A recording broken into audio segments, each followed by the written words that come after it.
Nats hoping to stop the Cardinals tonight. That's been pretty hard, too. Matt Holliday since 05 against the Nats. And this goes back to his days with Colorado. Always hitting well. A lot of extra base hits, lots of RBIs. He's off to a .250 start with just one home run so far. Cardinals an uncharacteristic. .244, 11th in the league, and they're 10th in runs. They're only hitting .216 on the road so far. Taylor Jordan, though, knows he's facing a good hitting ball club. You see the arsenal right there for Taylor Jordan. The fastball averaging 90 miles an hour this year. He'll sink it. He'll throw it straight with a four-seam, and the slider is his breaking ball, and he throws that changeup 20% of the time at 81 miles an hour. Last time out against the Atlanta Braves, he was up with his sinker at times, up with his slider at times. Look at Taylor to make the adjustment tonight and get the ball down. Suffered the 6-3 loss, gave up 5 runs on 10 hits, walked 5 Braves, or struck out 5 Braves, excuse me, and walked 2 through 102 pitches. First career start against the St. Louis Cardinals, who have their third baseman, Matt Carpenter, leading off this year. He has an on-base percentage of .400, hitting .275. And we are underway at 7:06 with 89 right down the middle. St. Louis, like Washington, 9-6. Records are identical, 4-2 at home for both, 5-4 on the road for both. St. Louis coming from just winning 2 out of 3 at Milwaukee, and the Nats 2 out of 3 at Miami, a little bit outside. Veteran Bill Miller, crew chief, has the plate. Vic Carapazza, Adam Hamari, Greg Gibson, first, second, and third. Braves have lost today. Phillies beat them behind good work by their bullpen late in a 1-0 verdict at Citizens Bank Park. So right now the Nats a game out. And I wonder how many games in baseball tonight have 2 third basemen as their leadoff hitters like this game does. That thought crossed my mind as we filled in the lineups this afternoon. Carpenter coming off his storybook year when he hit .318 last year. 78 RBIs. Scored 126 runs. Led the league. 199 hits. Led the league. Mike Matheny's ball club made it to the World Series. The Red Sox took care of them. 2-2 pitch. Guided up the middle. Desmond drops the ball. That'll be his 6th error of the year.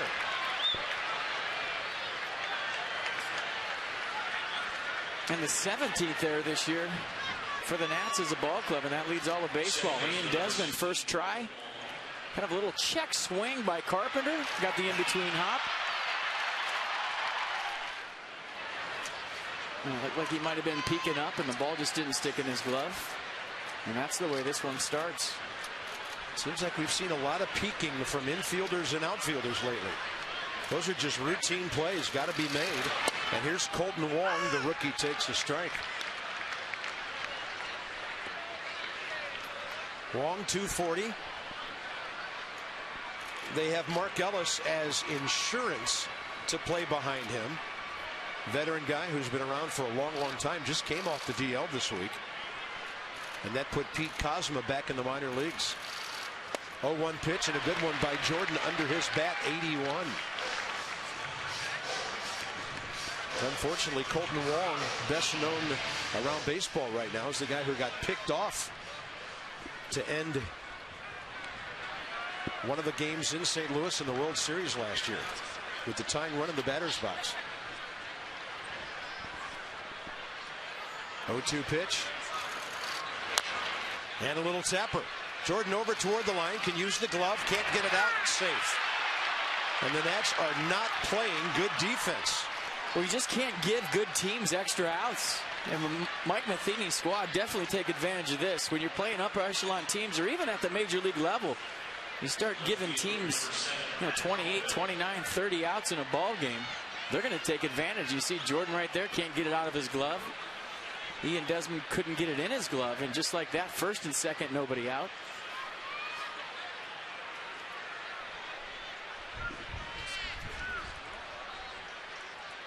And now Matt Holliday steps in. Yeah, the inning gets harder in a hurry.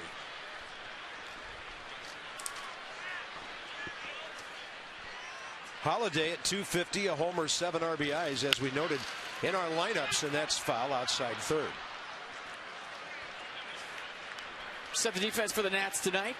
Behind Taylor Jordan, Harper, McLeod Worth, the outfield, Desmond Rendon, left side of the infield, Espinosa LaRoche, right side of the infield, and Jose Lobaton behind the dish. Jason Worth in right field tonight.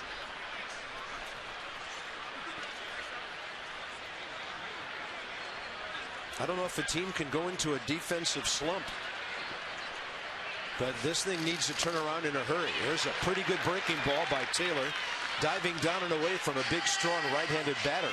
Lobaton's going to go out and talk to him. Well, absolutely they can, Cart, because when you see guys making errors next to you, you start thinking, well, that didn't look good. I don't want to do that. And where does your mind go toward that error? And you start thinking about what you just saw.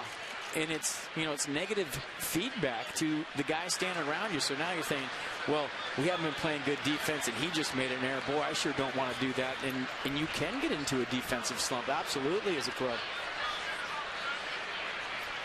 And you start thinking, I got to make this play. I got to make this play, because he didn't. And instead of just being an athlete and doing what you normally do and make the routine plays, it gets in your head. And that's a fair ball into the left field corner. Defense is going to cost the Nats a run or two. And now Danny Espinosa just interfered with the runner going to third. Colton Wong made contact with Espinosa. Even had the Nats thrown him out, he would have been safe. Error, infield hit on a makeable play. And now an RBI double by Matt Holliday. And the slider up from Jordan. That was the problem against the Braves. And Matt Holliday taking advantage.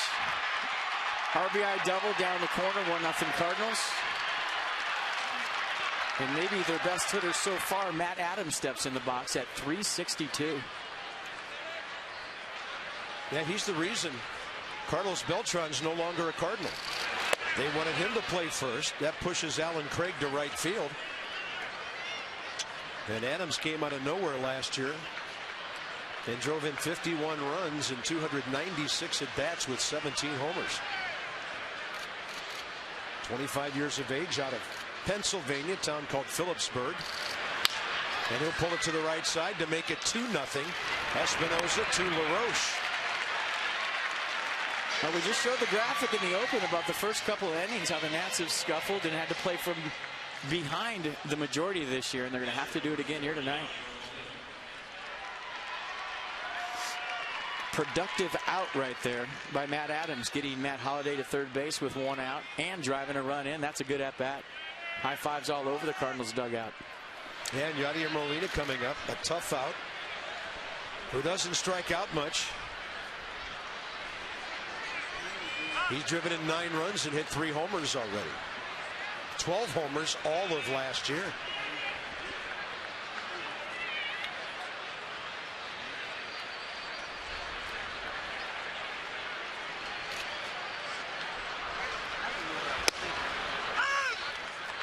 Pretty good fastball right on the inside corner.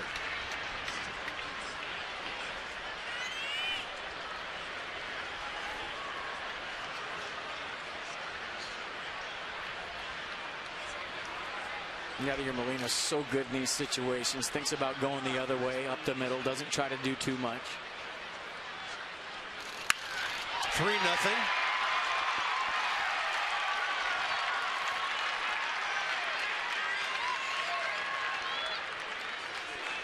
Let's go to Dan Kolko for more on the Nats defense.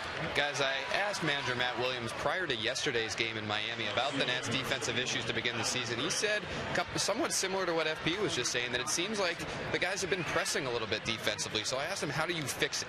He said, one, you don't make a big deal of it, that it's largely been silly stuff that have been the issues. Guys just not picking the ball up, Ian there not being able to get the ball out of his glove. He said the Nats have been getting in extra work before games. They're paying attention to it. It's just a matter of going out there and making the plays, but they don't want to press even more. They don't want to put too much of an emphasis on this. Just go out there, relax, and play. You know, some of the Cardinals guys asking me before the game, what's up, why so many errors, and they asked specifically about Desmond, and I said, well, It takes him a while to settle into a season. And I said, you know how I know that? That was me. It took me a month every single year to get into a groove, to get into a routine, to where the game slowed down, the weather got warmer, and you just started playing how you could play.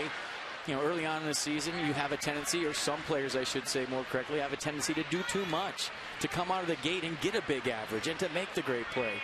And all of a sudden, you get into that routine and you just become the player that you normally are. And from what I've seen with Ian over the last 3 years, that's been the case in April. He settles down and becomes one of the best shortstops in baseball after that. Reaching for that one, the right fielder, Alan Craig. One of the best RBI guys in the league last year, 97. And he only played in 134 games. Didn't play in the division series after missing the last couple weeks of the season and the LCS with a sprain of his left foot. St. Louis facing Taylor Jordan for the first time. And the Nats have let the gate open here, and it's a 3-0 game already. That's low. It's a 3-0 game with Adam Wade right on the mound. So serious work cut out for his offensive squad. And that last pitch, a changeup below the zone. No matter what pitch track said, Jose Lobaton took his glove to the ground, and you'll never get that call.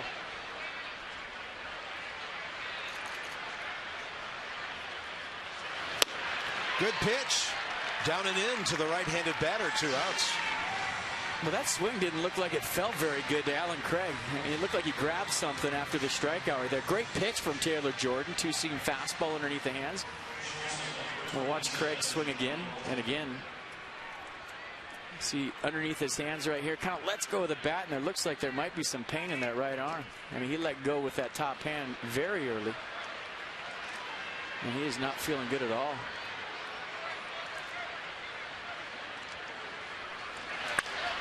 Going up swinging, Johnny Peralta. The Nats saw him last year when they were in Detroit. Went on to serve a suspension for his connection to the Biogenesis PED investigation. Missed 50 ball games. Was on the restricted list from August 5th till September 26th. Was allowed to play in postseason. And hit .417 for the Tigers against Oakland, and then .286 against the Red Sox in the LCS. So St. Louis signed him as a free agent. He's up to a .188 start, but he has hit 4 home runs.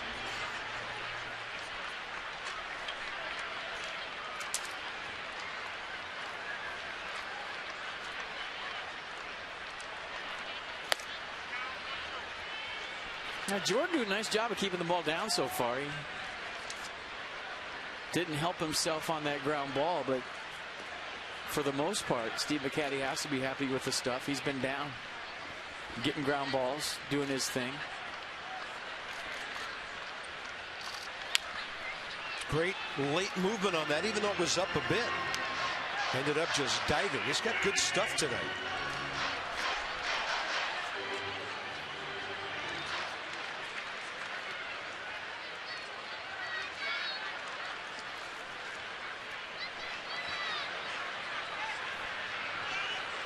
Three runs in, runner at first, 2 outs.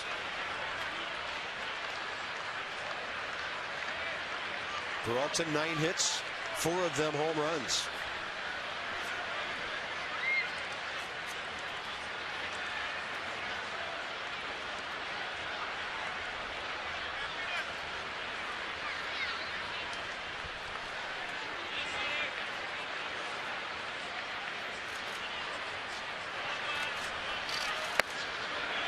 Keeping the ball down and in on the right-handers. I think all Nats fans remember that Yadier Molina will steal a base if you don't pay attention to him, as he did in Game 5 of the ALDS when he was pretty much halfway to second base before the pitch was thrown. 2-2 fouled.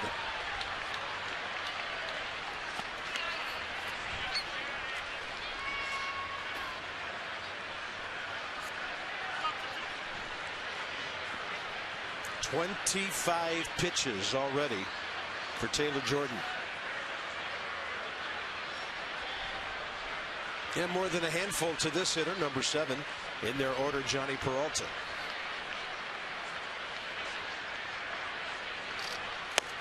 got him down and in. Tough first inning. Cardinals pick up 3. A couple of miscues costing the Nats big. Escalating along pretty well.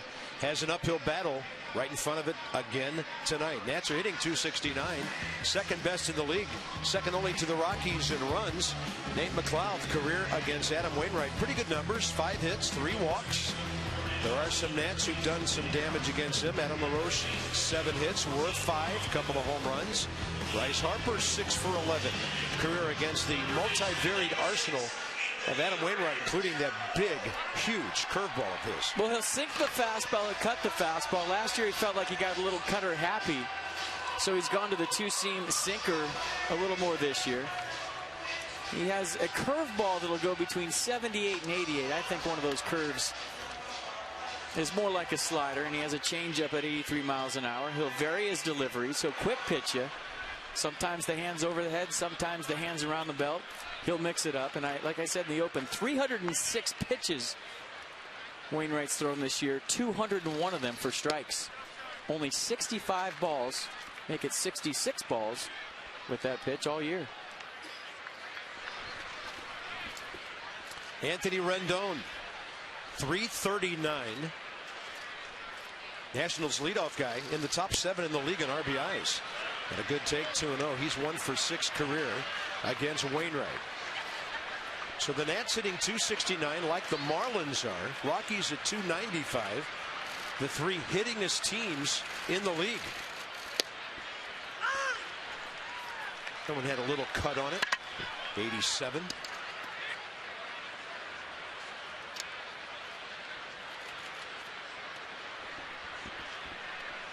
Wainwright is 101 and 58 in his career. Start number 189. And Rendon to the second level the other way. Strike 2. And watching Wainwright's last start against the Cubs, gave up 7 hits in 7 innings, 4 runs. Fastball was up, and so was the curve. A lot of hard hit outs by the Cubs, but he was afforded 10 runs by his club, so he won that game 10-4. Wasn't his sharpest outing. We'll see what he's got tonight. There's that curveball. Rendon hits it to left. Didn't get a lot of it, and Holiday there, 1 out.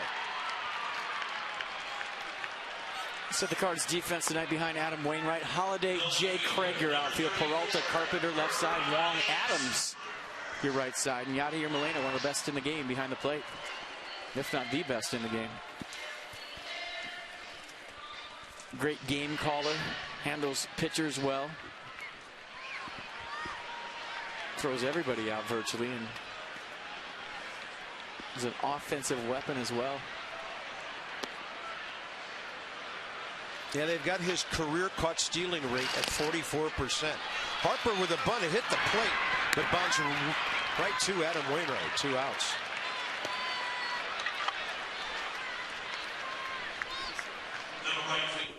By the way, Adam Wainwright's thinking right now, Bryce Harper can bunt on me anytime he wants. And Bryce has got a couple of base hit bunts this year. He's trying to bring that with him. Just got a little bit too much plate air underneath it. He was trying to bunt that ball to Wong at second base. Good idea. Nats need base runners.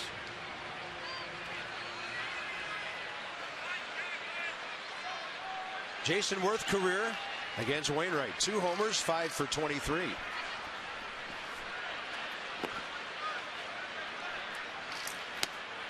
First pitch fastball right in there. Jason at 308.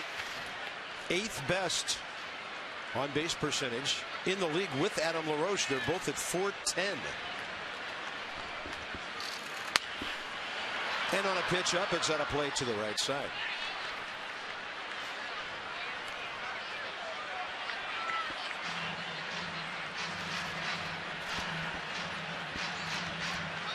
Great numbers against St. Louis overall career.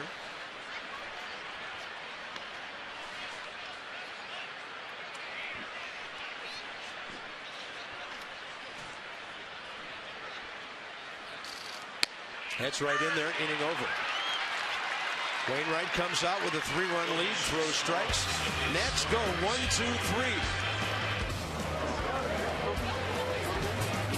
1-2-3. Here It'll be 8-9-1 for St. Louis. Second homestand of the year underway. You can still become a season plan holder. Great plans still available. Lowest prices. Lots of benefits. Purchase a full, half, or partial season plan at 202-675-NATS or visit nationals.com/2014. On a night like this, plan holders and everybody all bundled up. It's going to be chilly tonight. I'll tell you what, just looking at Taylor Jordan's stuff in the first inning, he's got the good sinker going tonight, and especially against the right-handers, the way it was moving, he really doesn't need anything else. Trust that fastball, throw it down and in, let it work. Fastball to center fielder John Jay. Coming off a .276 season, he's hitting .250. Guides it to left field, right in front of the pitcher. 4 St. Louis hits already. They came in with a road batting average of .216, and that's coming out of a 3-game series in a hitter's ballpark in Milwaukee. So somebody's been getting these guys out. It's up to the Nats to get that done this weekend. St. Louis, the way they've been pitching, they don't have to score a whole lot of runs to win. Wainwright's a good hitter. .207 career, 2 hits this year. That's a strike call. Outside half. Well, he said he wants to win a Silver Slugger award this year, and he's made it a priority. So when they take batting practice, it's all he has the starting pitchers do is hit the ball to right field. No home run derby. They're working on things, trying to work on taking the ball the other way and getting their hits. And you got to like a pitcher that takes pride in his offense and actually set a goal of winning a Silver Slugger award before the season. You don't hear too many pitchers say, I want to win a Silver Slugger award. I've heard pitchers say, I want to win a Gold Glove. Yeah, he's won 2 of those, by the way. But he wants to add to the trophy case and be the best hitter as a pitcher in the National League. Interesting. He had 6 homers and 34 RBIs career. 0-1, lays it down perfectly. Now LaRoche will play it with the bare hand. Last inning, Taylor Jordan tried to pick a ball up with his glove and then couldn't find it. So that's the first out. And if the Nats win tonight and score 7 or more, you get 50% off regular menu prices at papajohns.com. Promo code NATS50 at participating locations, D.C., Maryland, Northern Virginia. Better ingredients, better pizza. Papa John's.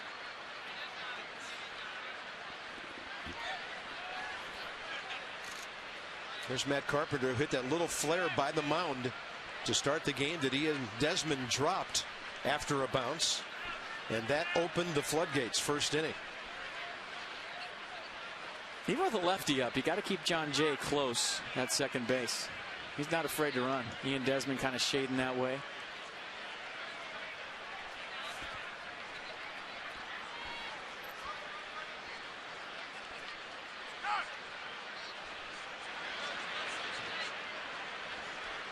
And Jordan and Lobaton having trouble getting on the same page with the sequence with a runner on second base.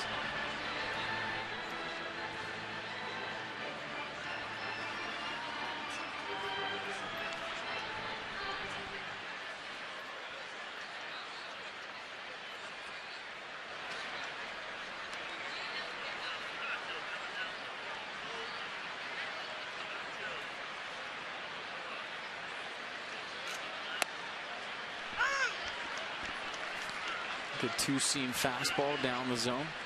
Elevated that pitch to John Jay for the base hit to lead off this inning. But Jordan, as you all know, is a guy that has to live on the corners, can't throw the ball right down the middle, and he has to rely on the movement of his pitches in the bottom half of the zone.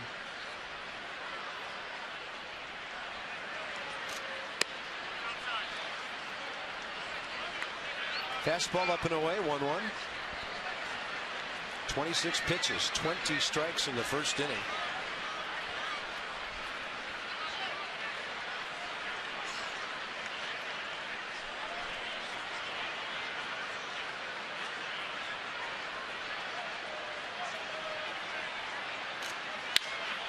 And that one hit out to right center. Short. Here comes Worth. Matt Carpenter 0 for 2, and Colton Wong will be the hitter now with 2 outs. Matt Carpenter hasn't really got off a full swing yet in 2 at-bats. You remember the first at-bat, a check swing kind of, sort of, to Ian Desmond, reached first on the air, scored a run. And in that swing, kind of an abbreviated pass on the fly out to Worth. Wong hit the little dribbler down the first baseline. First time up that Jordan picked up with his glove and then couldn't find. It is conceivable the Nats could have retired the first 2 men in that inning. That one was ruled a base hit, and that made 2 of the 3 first inning runs earned against Matt Williams' starter. Nationals 3.97 ERA on the year, but at home it's 2.33 through the first 6 games of the year for those wins.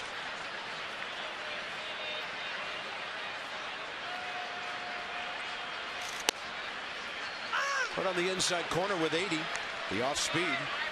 Nissan will have a look. A changeup right here from Jordan out front on top, bottom of the zone. Good frame by Lobaton. Threw a similar pitch earlier in the game. I think in the first inning. Didn't get the call, but didn't get that same frame from Lobaton. Tried to paint inside and missed. 2-1.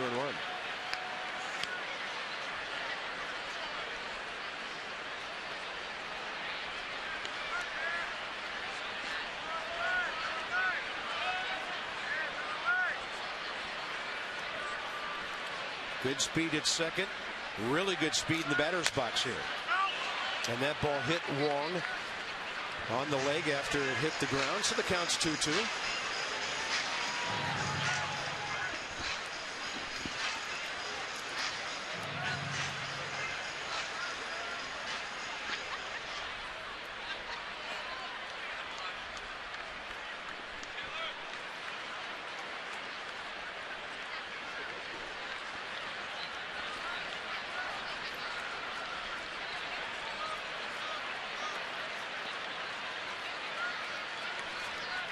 And Jordan and Lobaton having trouble getting synced up.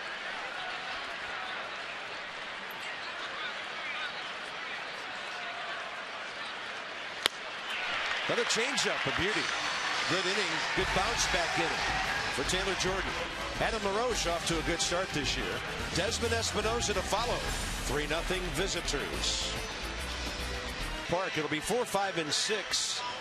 In the bottom of the second, Honda has some interesting things to tell us about LaRoche, Desmond, and Espinosa, what they've done in their careers against the National League Central. Adam, of course, with the Pirates a long time. Ian Desmond, always hitting well against the Central. And Danny Espinosa, who's getting lots of ABs at second base. You look at LaRoche's, that'd be a good season, right? 271, 75, and 251 RBIs. If he had a season like that,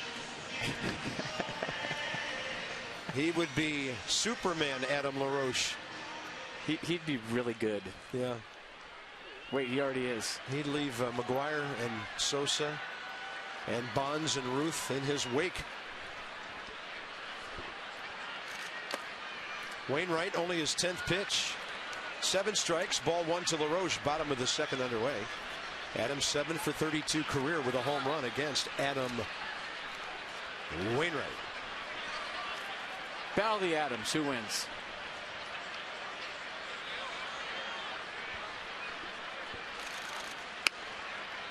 High in the zone, tailing away, 1 ball, 1 strike.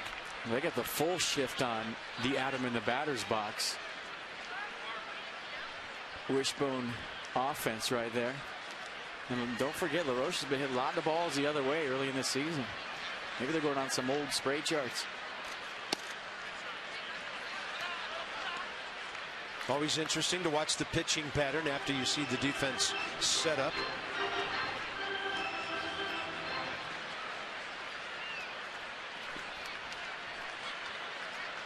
Wainwright, career against the Nats, 6-3 with a 3.17 ERA. 10th start. 10 starts previously. Tonight, number 11, 12 appearances overall. He was in the bullpen as their closer for a while back in 06 when he first came back from Tommy John surgery. Then on the road against the Nats, he's 2-2.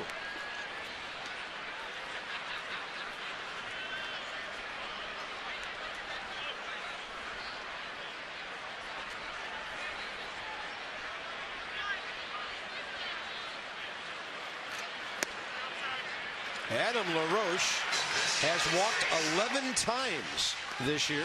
It's the third highest total in the National League. Inside the numbers from Jeep.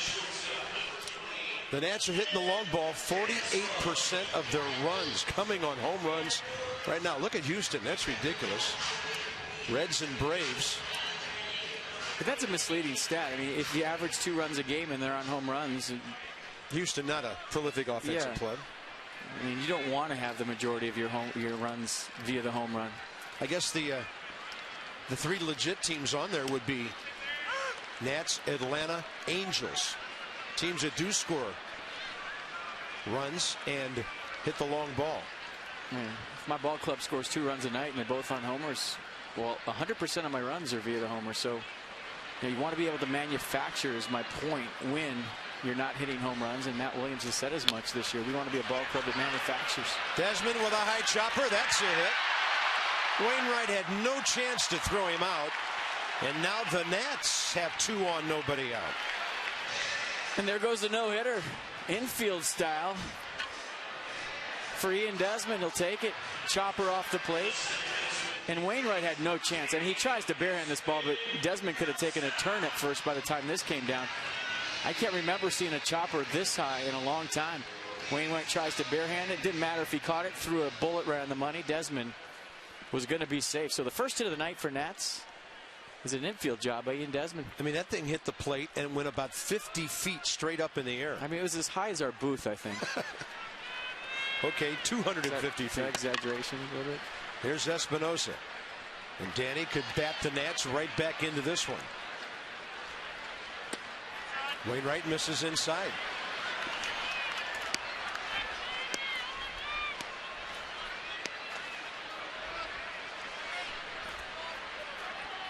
Danny's off to a good start. Left-handed, 6 for 21. 10 hits overall. Of his 10 hits, 5 doubles, 1 triple.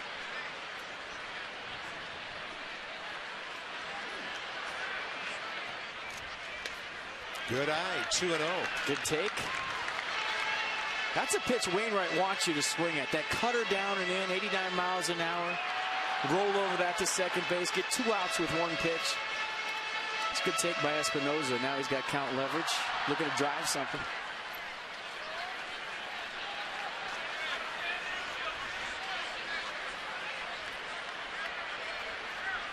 Cardinals have made a bunch of errors on their infield this year.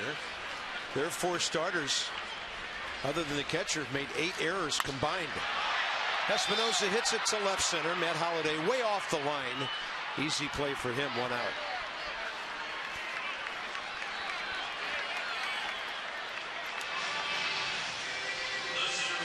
Well, Nate McLeod has had some hard hit outs so far in this season. Coming in the box just batting 100, but he's been giving you some good at-bats, making solid contact. Just really hasn't had a chance to get completely locked in, but he's getting a long look with Denard Span, who's starting his rehab assignment tonight in Hagerstown. He'll be there tonight, tomorrow, and if all goes well, hopefully be in that lineup for the Nats on Saturday.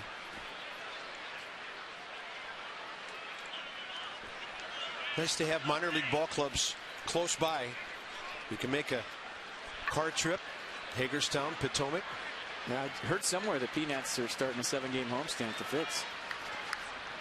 I heard that from you for the last week.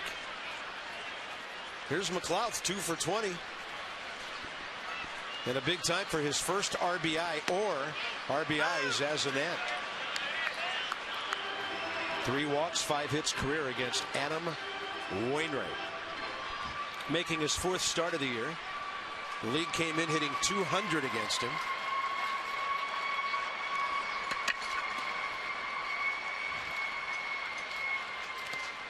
There's that curveball, and Yadier Molina to his right to smother it. And this is more of the straight 12-6 curveball. Good take by McLeod right there. Good block by one of the best in the game. 6 straight gold gloves. A couple of platinums too, right? 11 and 12, yeah. And Andrelton Simmons got that this year. And a little pop-up. It will get out of play. Got a curveball up in the zone. And look at the pitch one more time. Just underneath it.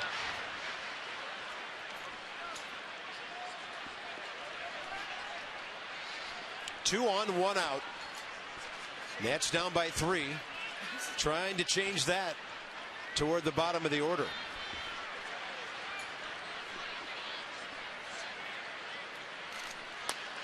And McLeod pulls the soft ground ball right side. Matt Adams knows he has one play. So over to third goes Adam LaRoche. Second base, Ian Desmond. Pitcher on deck, first base open. Jose Lobaton will step in. Looks like Molina and Wainwright are talking about how they want to handle this situation. Yeah. Well, you know my theory on this. Go after the pitcher, the guy that doesn't play every day. Lobaton gets a base hit right here. It's a 3-2 ball game, and they'd be wise to put Lobaton on right here and see if Taylor Jordan could do some damage. And that's what they're going to do.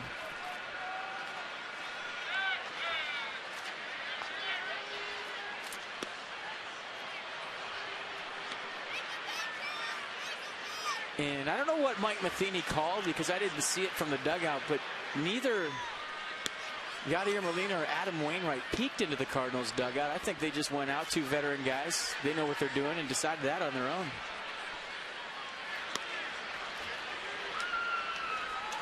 Well, Matheny, a catcher in his day. Concussions ended Mike's career when he was a Giant after some good productive days in Milwaukee and St. Louis. And he has the utmost respect and very comfortable with whatever Yadier Molina thinks they should do out there in a situation like that. No, Mike Matheny is a great baseball man, done a great job with the Cardinals.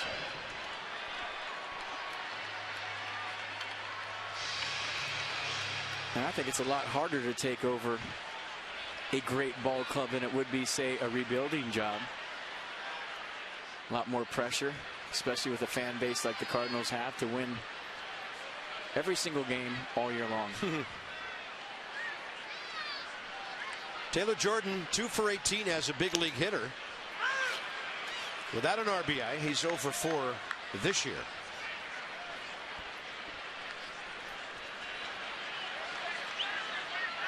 Craig shallow in right.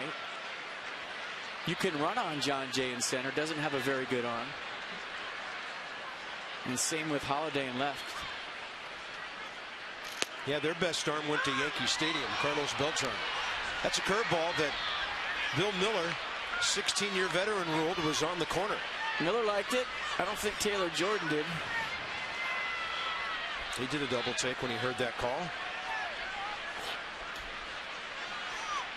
If it's close, be hacking. You never know what you might be able to do with 2 outs. That's not close.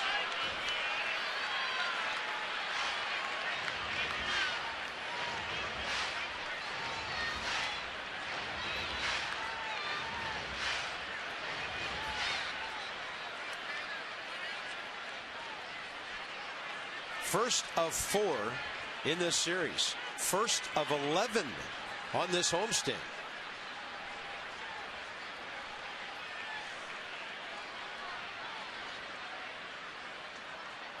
Jordan, another take. Well done. Yeah, spit on a few nasty curveballs on the outside half. Well, remember last night, the Nats were down 3-0 against Jose Fernandez, and it looked like a big 3-0.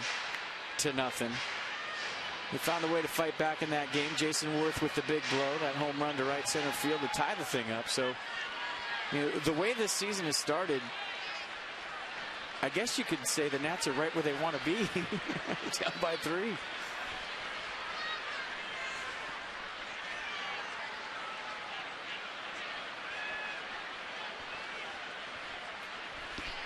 And at 2-2, he goes with a fastball, and Jordan takes it. The Nats will strand 3.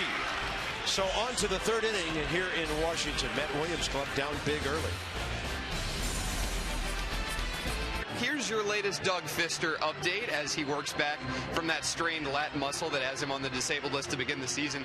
Fister threw 2 innings down at extended spring training today in Florida, and all reports are that he felt good coming out of it. He threw 28 pitches, used all of his pitches, and he'll continue to progress forward. The next step is he'll get on a 5-day throwing program. He's going to throw 3 innings his next time out in extended spring training, and then the Nats hope to send him on a minor league rehab assignment where he might make 2 outings, maybe get up to 4 innings, then 5 that next time out, and he could be back around 20-ish days. That's what the Nats are targeting. If there are no more setbacks, they might have Doug Fister finally back in their rotation.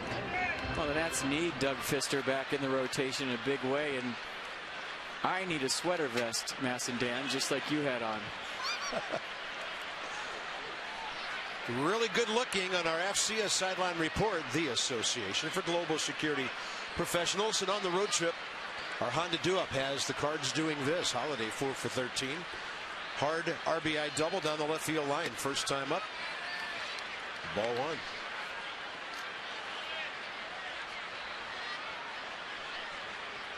Holiday, Adams, Molina, they're big guns. 3, 4, 5 here in the 3rd. Well, the book on Matt Holliday's pound him in. That 2-seam fastball from Jordan works well in this matchup. You just got to get it in there. And that's the danger. You can't leave it out over. Holiday is kind of an unusual power hitter in that he just doesn't strike out very much. 86 times all of last year. He did have a big strikeout year in 12, which was uncharacteristic for him, 132. He hardly ever strikes out 100 times in a year. He won a batting title in 07 with the Rockies when he batted .340. One more year there, went to Oakland for a year, and then traded to St. Louis for 3 minor leaguers. Right in there on 3-0. Might be the best pitch he sees in this sequence, right down the middle. 3-0 take all the way.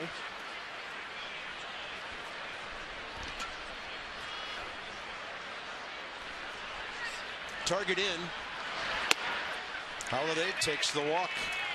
He has struck out 9 times this year and now walked 10 times. First walk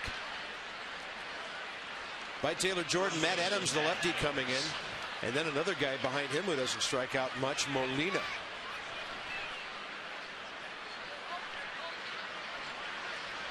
Matt Adams rolled over a ground ball for an RBI first time up.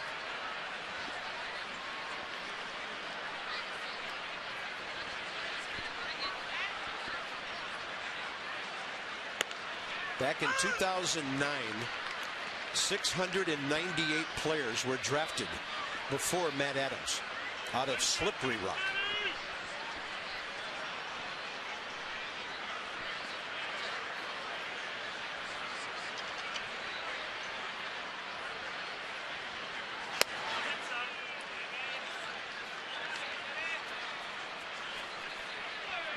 All right, Jordan trying to work the bottom half, get a ground ball right here.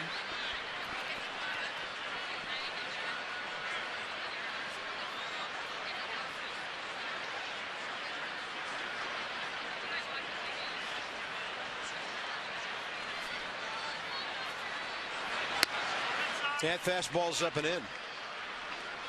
I'm watching the velocity from Taylor Jordan tonight. This is a guy that throws 95 miles an hour at times, and he's been 88, 89. I think 91's about as hard as we saw in Atlanta last time out. You remember last year he had that reach back 94, 95 in his back pocket with sink on it, and the fastball tonight just not really coming out yet. I don't know if it's the cold air. I don't know what's going on, but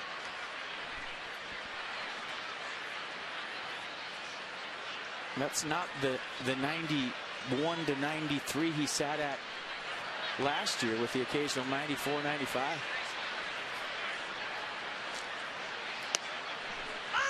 Change up at 80, high in the zone. Adams let it go, strike 2. And velocity not everything with Jordan. He relies on the movement in the sink, but it's not a bad thing. That ball ripped to center, hit so well it carries, and Nate McLouth right there.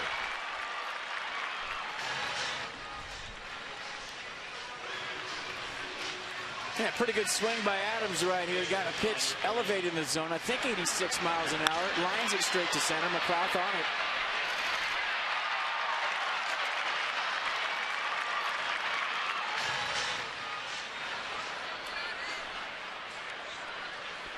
Here's Molina. Clean single to left field for an RBI first time up. He's driven in 10.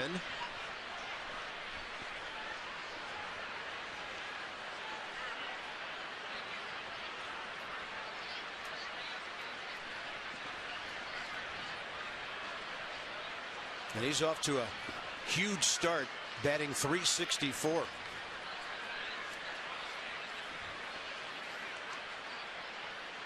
.284 career batting average through 9+ years in the big leagues now. You're just watching the highlights of Yadier Molina early in the season. He seems to be turning on the baseball more than normal, with authority too. A couple of his home runs have been to the pull side. And he's a guy that you think of when you think of Yadier. He uses the whole field and doesn't necessarily pull the fastball on a consistent basis, but this year, from what I've seen, he has.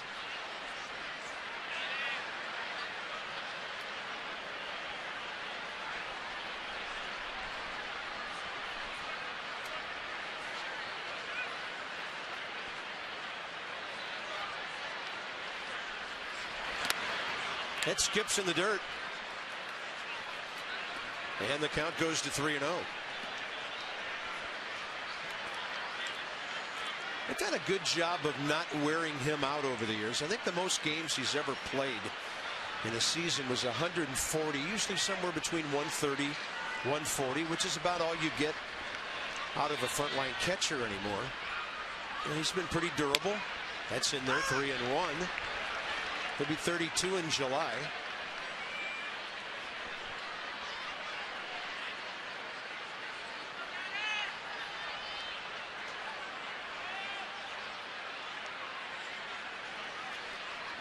And a count of 3-1.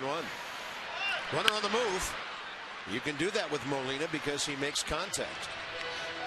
And the count full with 1 out. I don't mean to harp on it, but the last two fastballs, 88 and 89. Mike Matheny's hitting coach, John Mabry, a pretty good left-handed hitter in his time with St. Louis and the Cubs. And a 3-2 with 1 out. Short lead. Runner going. Molina rips it. Rendon, Espinosa around the horn with an outstanding 5-4-3 double play. Well, how many times do you see that with the runner going on the pitch and a ground ball to third that you turn the double play? Watch Rendon get rid of the hot shot off the bat of Molina, and once you get it to second, that's it. This seemed to turn the momentum around, and I'm going to go with that here tonight. Normally you don't see a 5-4-3 double play when the runner's going, so Holiday going on the pitch, but based on the speed of the ball off the bat of Molina and the quick release and arm strength of Rendon, he went for the force at second first. Normally just throw that ball across. And with the speed of Yadier Molina running down the line, even if Holiday beats the relay to second, you're still going to get it out at first. So very intelligent play by Anthony Rendon right there to start that 5-4-3 double play, even though the runner was moving. Yeah, and Danny Espinosa did a good job of clearing himself there. So 5-4-3. Here comes 1-2-3 for the Nats. Rendon, Harper, and Worth, bottom third. Anthony flied to left first time. Harper was out bunting. Worth took a called third strike against Wainwright, who's thrown 32 pitches, 17 strikes. And ball one to start the third.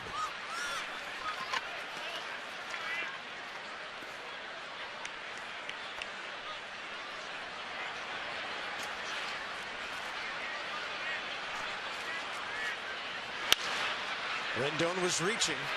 Wainwright's had him reaching a couple of times now. And Johnny Peralta throws out Anthony. All-star outfielders Bryce Harper and Mike Trout face off for the first time ever in the regular season, Monday through Wednesday next week. Purchase your game tickets, 202-675-NATS, or visit nationals.com/tickets. I'll tell you what, I haven't seen a whole lot of Mike Trout. Probably the best player all around in baseball. But last night on the plane watching the A's-Angels game, I think it was in the 9th inning, bottom of the 9th. He was on first base. It was a clean single up the middle. And he did not hesitate on a hard-hit ball right up the middle to go first to third. And he turned on the Jets around second base, and I knew he was fast, but I didn't know he had that gear. I mean, it was awesome to watch him go first to third on a hard-hit ball to straightaway center. Yeah, I was looking over his numbers yesterday, and this ball pretty well hit by Bryce Harper, but plenty of room for John Jay. Mike Trout stole 49 bases in his first full season in the big leagues. In 2012, 33 more last year. He's led the league in runs the last 2 years, which means he's on base a lot. Scored 238 runs combined in 2012 and 13, and he will be on display with Bryce here starting Monday night. Legit 5-tool guy. Worth is next. Wainwright with a late breaking slider, and Vic Carapazza says no swing. Said he didn't go. They almost always look guilty from the side, don't they? Yeah. It's always interesting because that can come from a camera on either end of the dugout. Ballparks vary from position to position. He gets the call near the outside corner. Worth will pull it off, speed pitch. That was 75 miles an hour, and the throw launched by Matt Carpenter, and Worth tagged by Matt Adams. 1, 2, 3, same hitters twice in a row by Wainwright. And Mercedes-Benz of Alexandria, 3-0 Cards heading to the top of the fourth. Adam Wainwright doing his thing, throwing strikes. But let's go back to the first inning. It started right out of the gate. David Carpenter, routine ground ball. Ian Desmond can't handle it. Free base runner. Maybe not a routine grounder, but Jordan couldn't get out of his glove. They ruled that a hit. And then anytime you give Matt Holliday a chance to drive in a run, he's going to cash in. So double down the line. That put the Cards up 1-0. They ended up scoring 3 in the first frame, and that's where we stand. Yeah, it could have been a scoreless inning. And here we go to the top of the fourth. Alan Craig for St. Louis. 80 miles an hour on the breaking ball, low and away. 54 pitches, 36 strikes, first 3 innings. 25-year-old Taylor Jordan.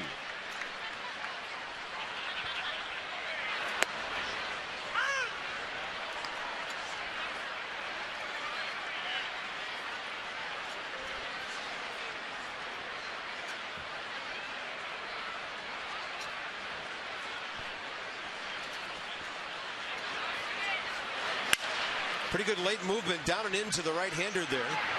Anthony Rendon playing some solid third base these days. Johnny Peralta, John Jay, the next two.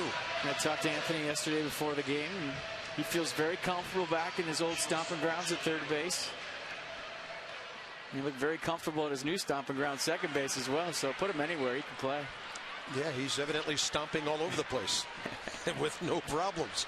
Not to mention on the base paths after he swings that nice bat of his. Here's Peralta, who was out swinging and missing first time up. He has struck out 10 times. He's 9 for 49 with his new ball club. He's a .268 career hitter. 11 years with Cleveland and Detroit. Two-time All-Star over in the American League, 11 and 13 with the Tigers.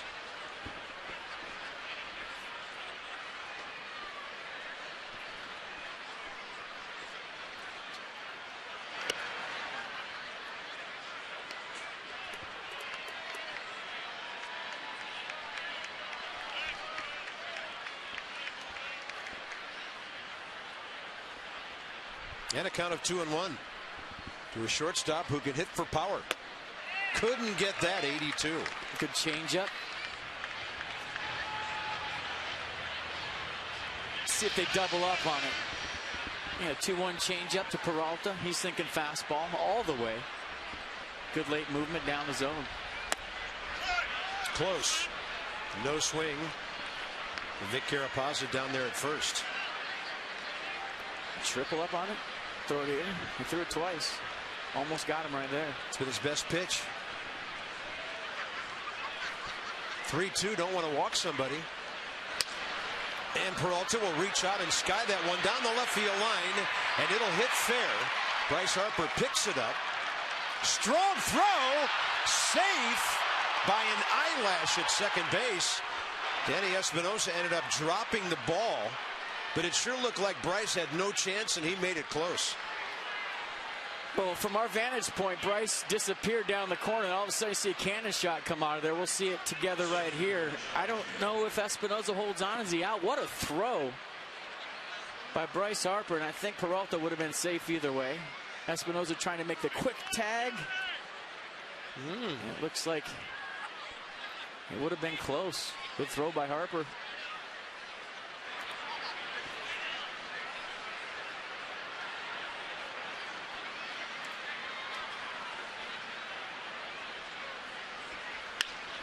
This one out to Ian Desmond at short.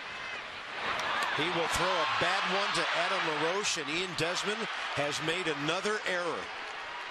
His 7th of the year, 2nd of the game. And Ian, hands on his knees, himself wondering what's going on.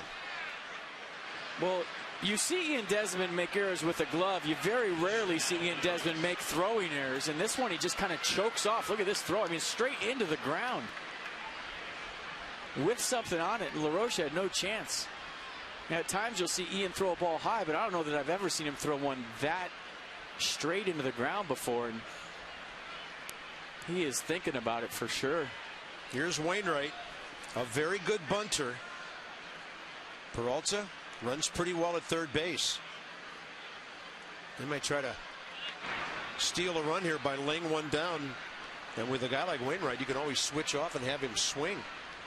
Tough situation for the Nats defense here. Rendon even with the bag. LaRoche holding his runner. Desmond, Espinosa at double play depth.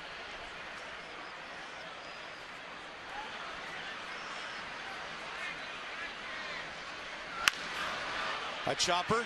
There's a chance for two. Espinosa can't clear himself. Taken out on the double play by John Jay. They're calling him safe at second. So evidently everybody's safe, and here comes Matt Williams. Well, that's been,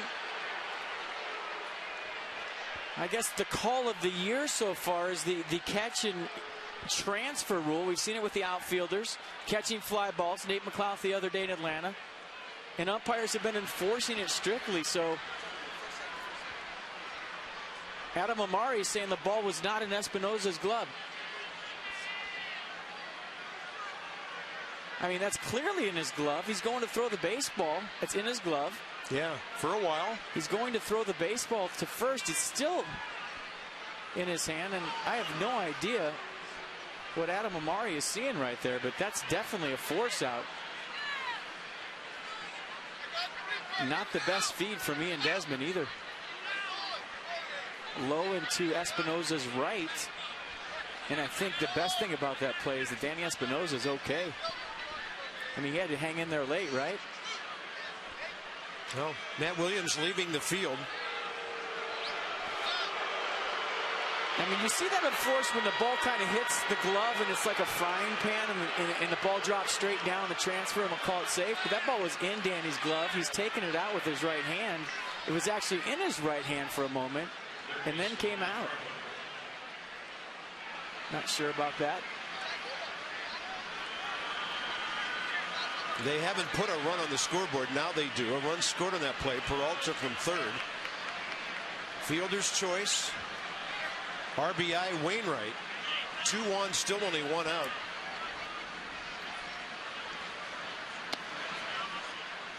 And if they're going to call that,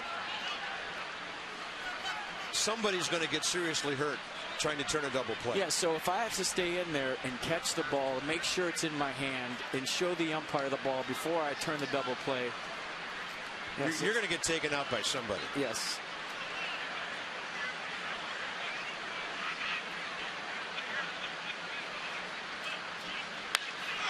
Base it up the middle by Matt Carpenter. McLeod will hit the cutoff man. LaRoche, bases loaded, 1 out. You know, FP, if you have replay and all that like we now do, that's one thing. But if you're going to take a play or certain plays and now change how players make those plays, that they've been doing it the same way for years and years, you are setting somebody up to get hurt badly. Well, you can see the frustration with Espinosa still after that call. And I guess you have to maintain possession of the ball throughout the throw. I have no idea, but you know, that ball clearly in Espinosa's glove, and he's even talking to Wainwright about it right now at second base.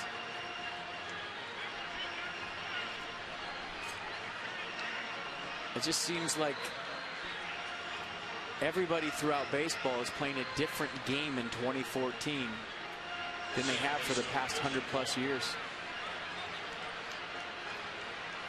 A couple of days ago, Nate McLeod had a play like that in Atlanta. Dan, what did he have to say about that after he was called for an error?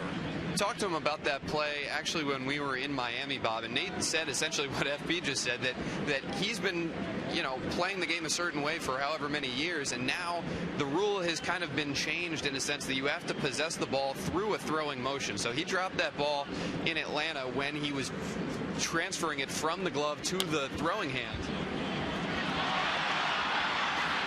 Taylor Jordan dropping another ground ball. He did get the force play at home.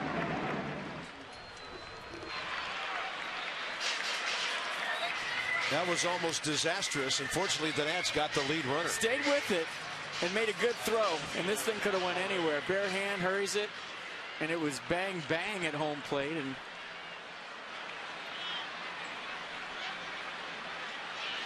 I don't know if Mike Matheny is going to challenge this. I'm looking down the dugout. He's staying in there.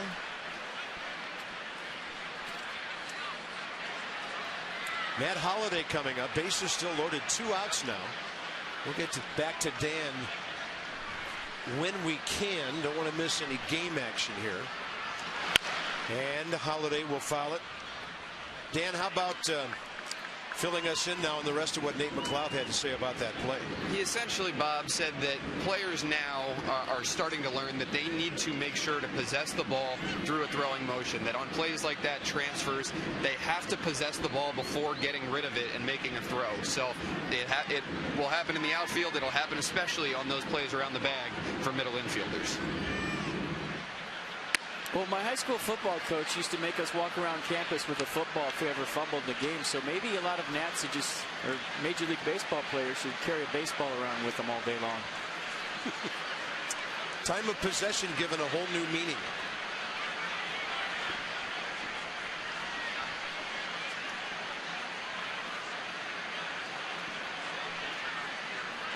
One ball, one strike.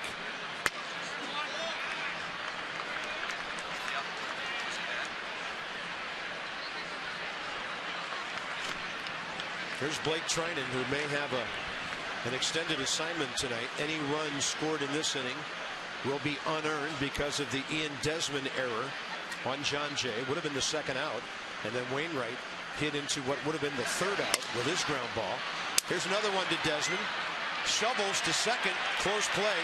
And Danny Espinosa runs quickly out of Dodge before anybody can change their mind. 4-0 St. Louis.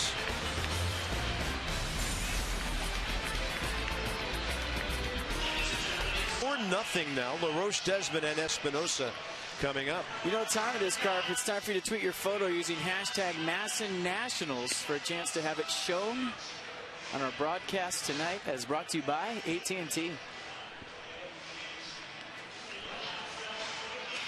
Nice crowd on hand tonight, all bundled up on a chilly April 17th evening. Nats made the warm weather swing through Atlanta and Miami, and now home for 11. Supposed to be warming up over the weekend. We look forward to that.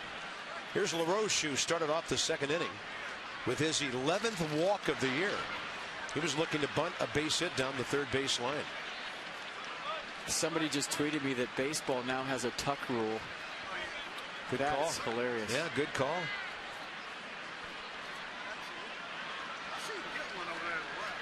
I mean, that play not everything. It's just something to talk about. The defense hasn't been good all season for the Nats, but it's just interesting how that rule's enforced. And it seems like there's just something new with baseball every year. And in my experiences, maybe they just get bored in the offseason, but you know, one year it was the balk. We're going to really enforce that guys come to a stop this year, and if you don't come to a stop, we're going to call it balk. So there was balks all over the league. Then one year, I remember Bruce Fleming talking to us in spring training saying, we're really going to emphasize the high strike this year. That's going to be the thing. And as a hitter, you go up there, and if the ball was letter high, they were calling it a strike. And apparently, board once again this offseason, they decided to make the, I don't know, catch rule, the catch and carry the tuck rule, the new thing this year.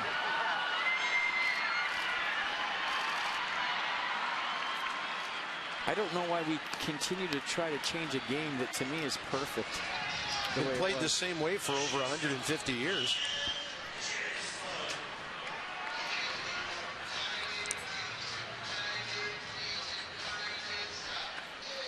Here's Ian Desmond, chopped a base hit off home plate first time. Went straight up in the air. He beat it out. Nats only hit to this point.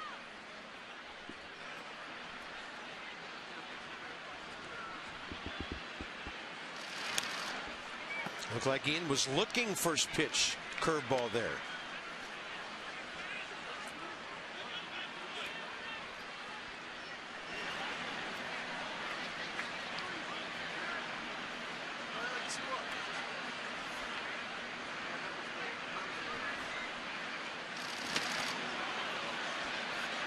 That is some big hook. Well, he'll throw you one for a strike early in the count. And once he establishes it in his zone, he'll throw it shorter and shorter. What I mean by that is he'll start bouncing it, maybe expand on the outer half with it, kind of play with his release point to where it actually have some tilt to it, where it's not just straight 12-6 up and down. It'll actually go across a little bit.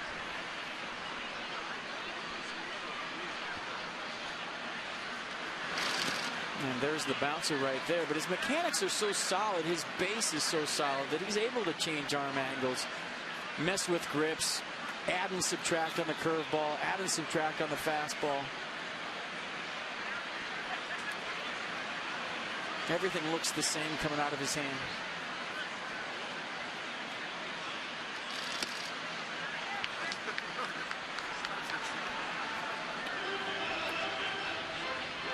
Ian Desmond in this AB down by 4 runs, hasn't seen a fastball yet. Came in hitting .224, badly needed base hit first time. And that's a slider cutting away. And Wainwright, his third strikeout. 2 outs here in the 4th. And here's the delivery, kind of what you're seeing at the plate. You see him drop the arm angle right there, almost the cutter slider at 87 miles an hour. So not straight over the top, almost 3/4 right there for the strikeout.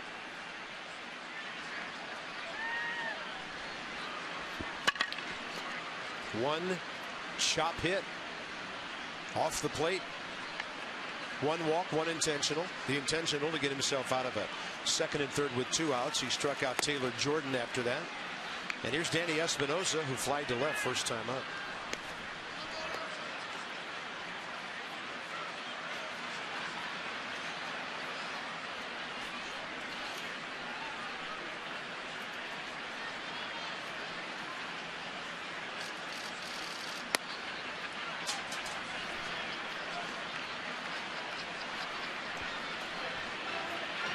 This might be the only pitch you get right here. 2-0 count against a guy that's a strike thrower. Danny Espinosa sees the fastball. He'll be on it.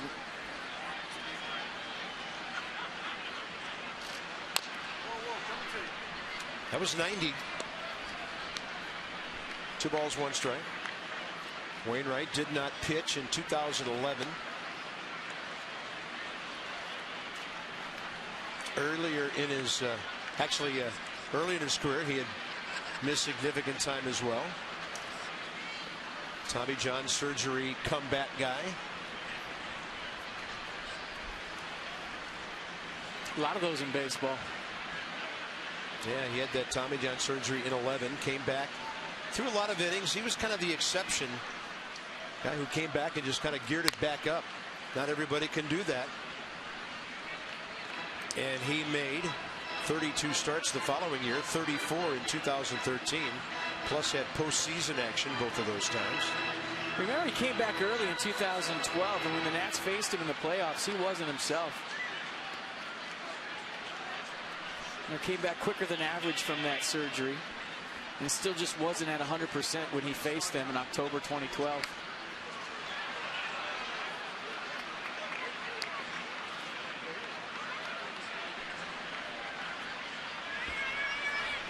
And against lefties, what he's doing.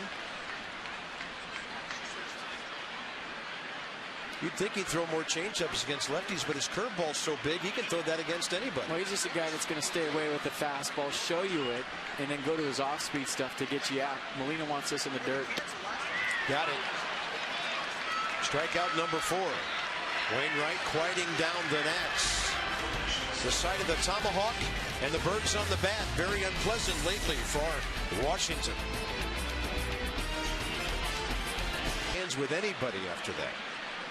Top of the 5th, here's Matt Adams. 73rd pitch by Taylor Jordan. He fades it nicely to the outside corner. Jordan's given up 2 earned runs tonight, 2 unearned.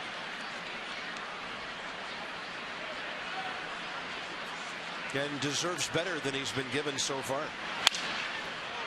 One hop, LaRoche backing up. He'll run it to the pitcher. 5th inning underway. Oh, your favorite.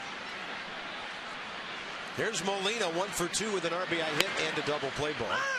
And Taylor Jordan ahead of him. He's due to bat 3rd in the bottom of the 5th. Matt Williams, a decision to make if he breezes through this inning. Good curveball. Looked like Molina was not at all interested in a swing.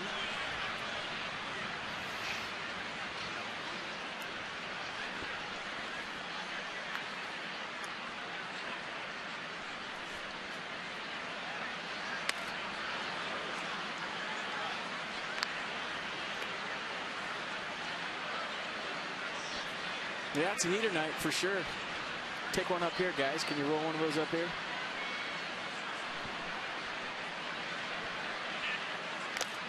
By the way, I am digging your bomber jacket you have on, Cart. I mean, you look like a World War II fighter pilot sitting next to me.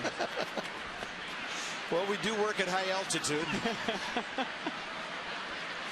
I mean, that is straight out of Top Gun. 1 ball and 2 strikes. Whatever it takes to be warm, right? Well, that breeze is coming right down the Anacostia tonight from the right side into our faces. Good pick by Danny Espinosa, and that's 2 outs. Not an easy play. Didn't have to go that far, but that thing had some hair on it. It did. You took the words right out of my mouth. Danny Espinosa, not a routine play right there. Nadir Molina hitting a seed to his left. Not a whole lot of reaction time. You're kind of at the mercy of the baseball when it's hit this hard. You don't have time to read a hop or get around it. Just make the play. And now, once you field it, that's the hard part. Nice play. Kellen Craig with 2 outs. He's 0 for 2 with a strikeout. And a ground ball. He gashes one to right center. Nate McLeod sliding his way. Still not a catch. To a shoot top catch. Hasn't taken it out of his glove yet. He's not going to. Still not a catch. Hopefully not an error when he hands it to a fan. We're going bottom 5. Well played by Nate.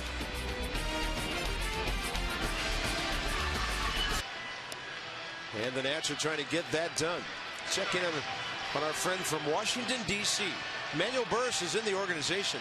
This is from PNC Bank for the Achiever in You. 29 years of age, previous big league time with the Giants. Wilson High School here, Kent State. 286. Drawing some walks using that great speed of his. Manny Burris. McLeod Lobatone and at least scheduled Taylor Jordan. In the bottom of the 5th, Wainwright 54 pitches, 31 strikes, threw 4, 1 hit, shutout innings.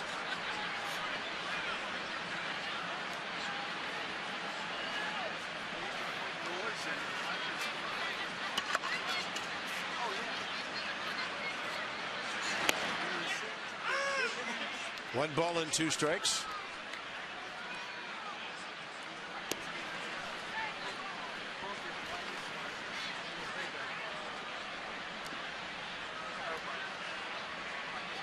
Nate McLeod pulled the ball on the ground first time to Adams at first. And hits that ball in the air to right for Alan Craig. A lot of routine outs here. Hard to remember one ball really hit with great authority. Well, we hope you're nice and warm at home enjoying a cold one. Not too possible where we are right now, so you look forward to Miller time late in the game. Brought to you by Miller Lite. They're bundled up.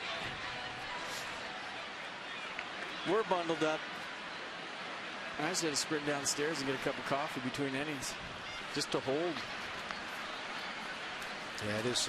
I'd say we're probably 10 degrees colder up here than the rest of the ballpark.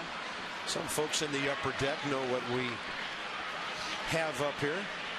A little breezy.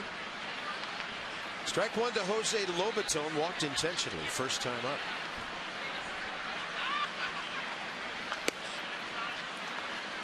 1-1.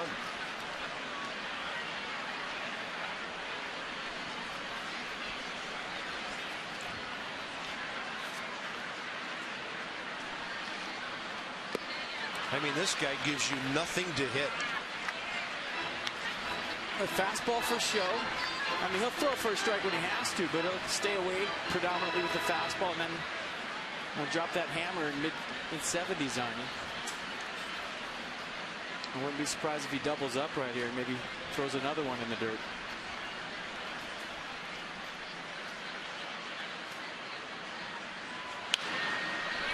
'91.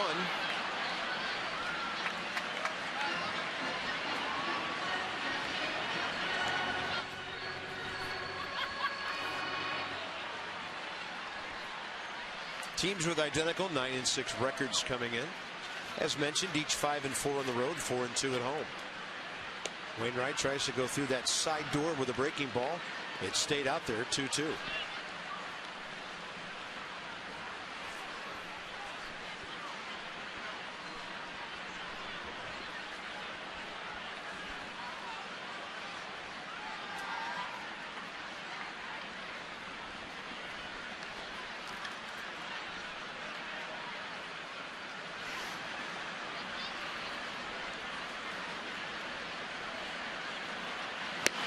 Espinosa, or rather Lobaton, on a fastball up and in.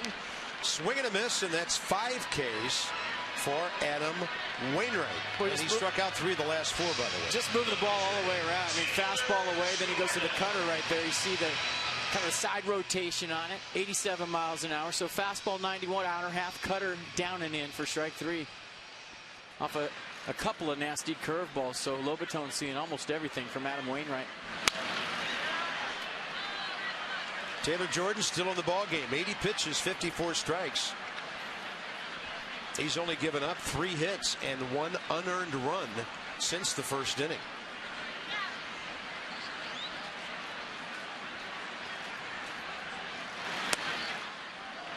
No balls, 2 strikes. If Wainwright gets him, he will have cut through the order the second time around, 9 in a row. This ball game into the 6th inning. It'll be 7, 8, and 9 for St. Louis. Adam Wainwright controlling the Nats right now. When the Nats aren't doing a lot of hitting, they're up against one of the best pitchers in the National League. Bob's Bomber Jacket. That's exactly what you talk about on a night like tonight. So a lot of folks on Twitter asking about Bob's jacket. There it is. You're just missing the scarf, partner, and maybe a helmet. I'm sorry, there will be no scarf. Well, we're doing what we can to stay warm up here, and it chills you a little more to see what Adam Wainwright's doing to this offense. Ball club on a high, coming off a great win last night in Miami. First inning, a real downer. FP kind of sets a bad tone for the rest of the night. Yeah, it does. I mean, you have to be ready from the first play of the game, especially when you're playing the upper echelon teams of the league. And I don't know what happened, but we've watched Ian Desmond throughout the years, and in April he's had trouble fielding ground balls. And right now I think he's just kind of sitting on the baseball and not playing through it. And that's causing him to bobble some baseballs. He normally makes a play. So I don't think anybody's worried about Ian Desmond right now. But with all the emphasis on defense and all the talk being about, defense in spring training, I think it's a little concerning early in the year that the Nats have, what is it now, 19 errors, and that leads all of baseball. Yeah, 18, counting 2 tonight. There was a miscue by the pitcher, but it was called a base hit. Oh yeah, the other error. I forgot about that. Well, and we talked a lot about defense and the running game in spring training. The Nationals have the fewest stolen bases in baseball, 4 in 15 games. Now, running situations don't come up all the time, and at times they have been mashing pretty well, so who needs to run? But a couple of things we thought would be hallmarks of this ball club in the first 2.5 weeks have not been.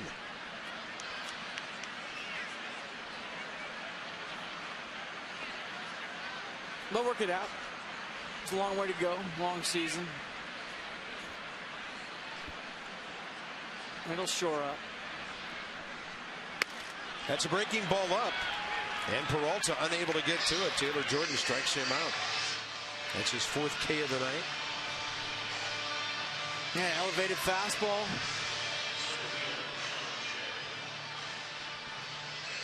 And Peralta laid at, I think, what was 91 miles an hour.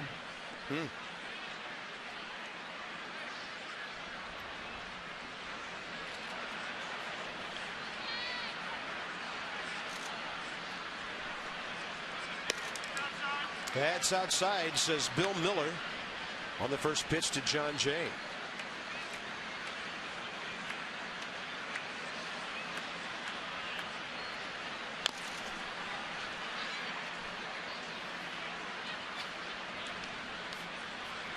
Cardinals out of the gate early after the Desmond error. Hits by Wong, Holiday, and Molina, adding up to a 3-run first. And then a fielder's choice grounder by Wainwright after another shortstop error in the 4th. And a 1-1 pitch, and that's low, ball 2.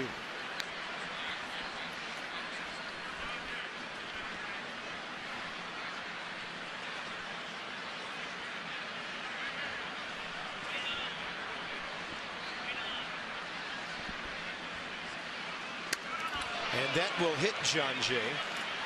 And he goes down to first with 1 out.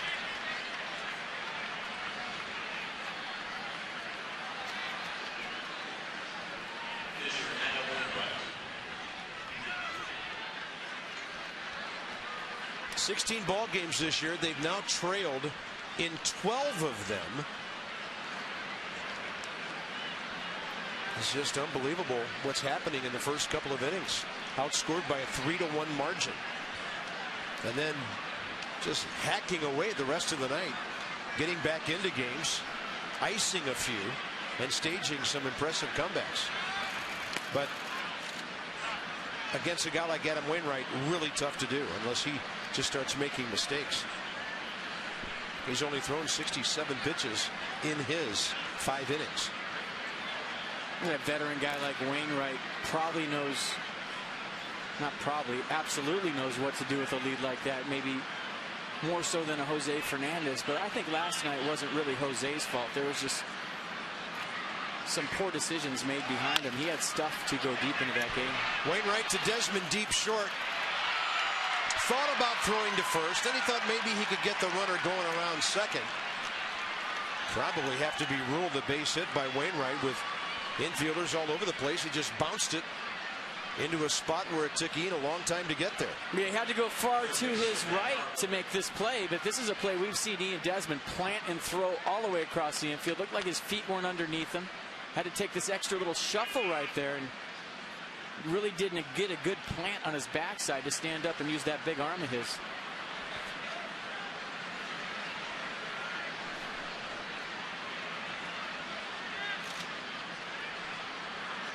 Top of the order, here's Matt Carpenter, 1 for 3.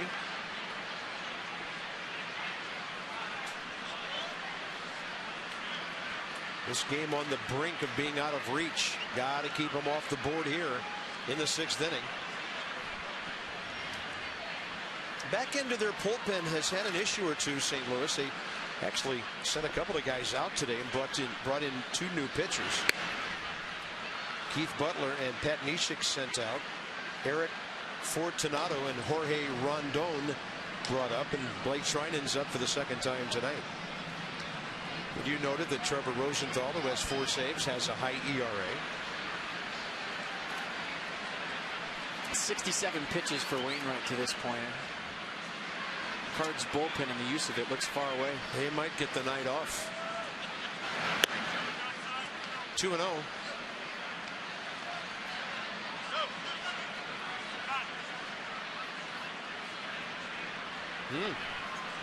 Steve McCaddy, a slow walk to the mound.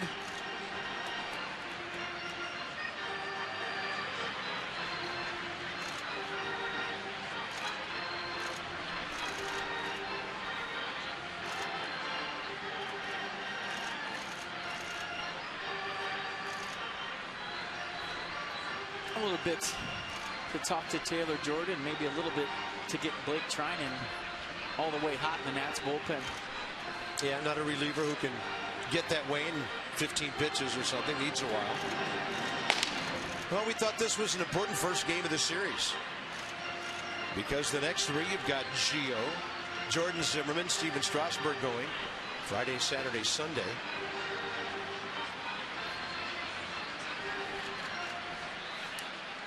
Against Michael Wacha, Lance Lynn, and Shelby Miller.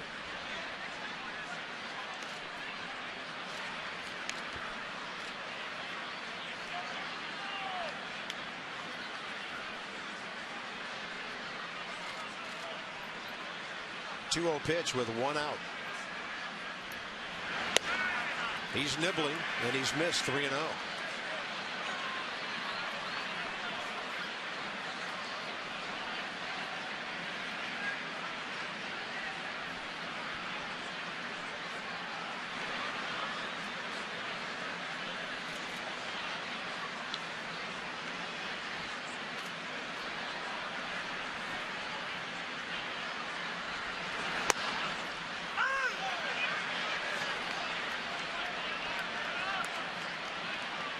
Make that same pitch right here. You might get a ground ball right at somebody and get out of this inning.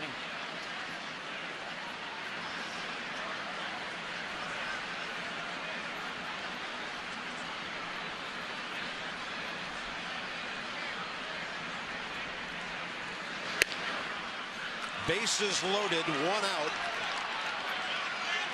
And this all started with a 1-out number 8 batter hit by a pitch. Pitcher base hit. Matt Williams on his way, and that's it for Taylor Jordan. He'll go 5 1/3. Strikeout 4. And to this point, give up 7 base hits. This call to the bullpen package by the UPS store. Your one-stop shop for all your small business needs. Let us handle your mailbox service needs. We love logistics. 96 pitches, 65 strikes for Jordan.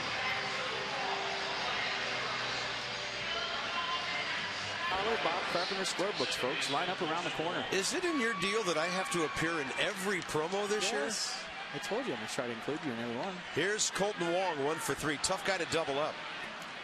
Last time up, he bounced one back to the pitcher. This time the pitcher is Blake Trinan. So the Cardinals seeing another right-hander they've never faced. Bases loaded, 1 out. And a swing and a foul tip, and the octane just got upgraded to 96 miles an hour on Trinan's heater. Yeah, fastball 95 to 98. He's hit triple digits at the AA level. 2-seam variety, late sink, slider and a change to go with it. Only 1 infield hit.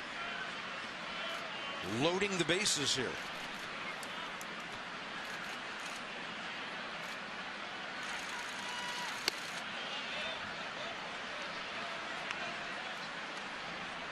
With 1 out, John Jay really changed the inning. Hit by a pitch. Then Wainwright with a bouncing ball to deep short. That was a hit, and then Carpenter walked.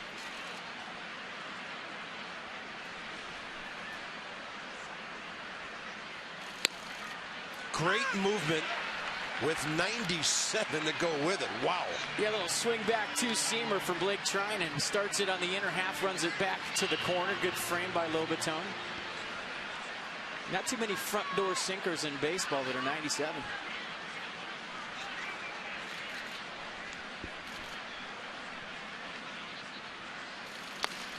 That's a fastball at 98. I was about to say that was the changeup right there. I looked up and said 98. Good late movement. Goodness. I think with a guy like Blake Trinan, Carp, you just set up right down the middle and let the pitch work for itself. So they call trusting your stuff, right? Yeah, you can't set to a corner on a guy that has that much movement on his fastball. Set up down the middle and let it work. 2-2 to Colton Wong. Look at that. Again, it looks like a changeup, but it's 96. Are you kidding me? 2 outs. Well, the reason you're thinking that, and you're probably thinking that at home, is because the motion is so effortless. Free and easy delivery. And you see where Lobaton set up right down the middle, but watch this pitch work its way to the outside corner. Talk about getting on top and inside of a pitch. Impressive. Very impressive. Well, how about this matchup? Trinan and Matt Holliday, who's 1 for 2 with an RBI double and a walk. He gets that sinker in. That's where he wants it against Holliday. And he holds on too long. It's away, 97.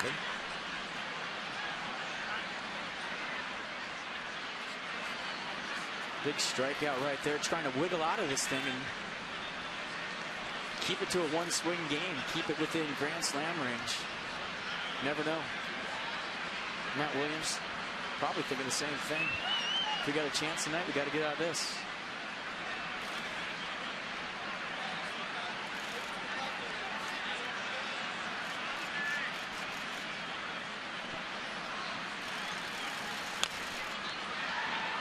You see the swing by Holliday right there. That'll give you an idea of what he's seen at the plate.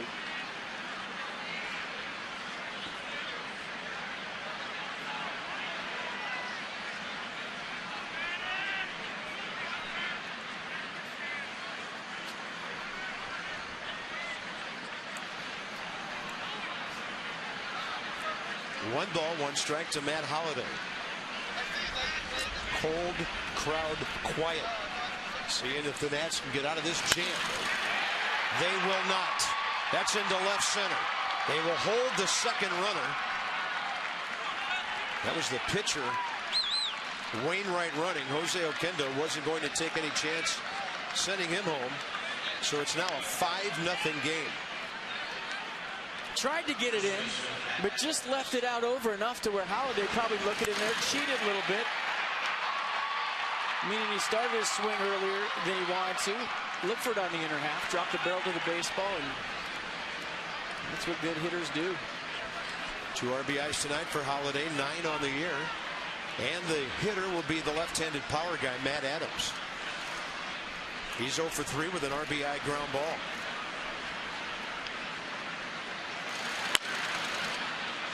Boy, 98 with split-like movement. And he just left that pitch a hair up and a hair too much of the plate to Holliday. But look at that movement at 98. That's almost a 100-mile-an-hour fastball, and there's nothing straight about it.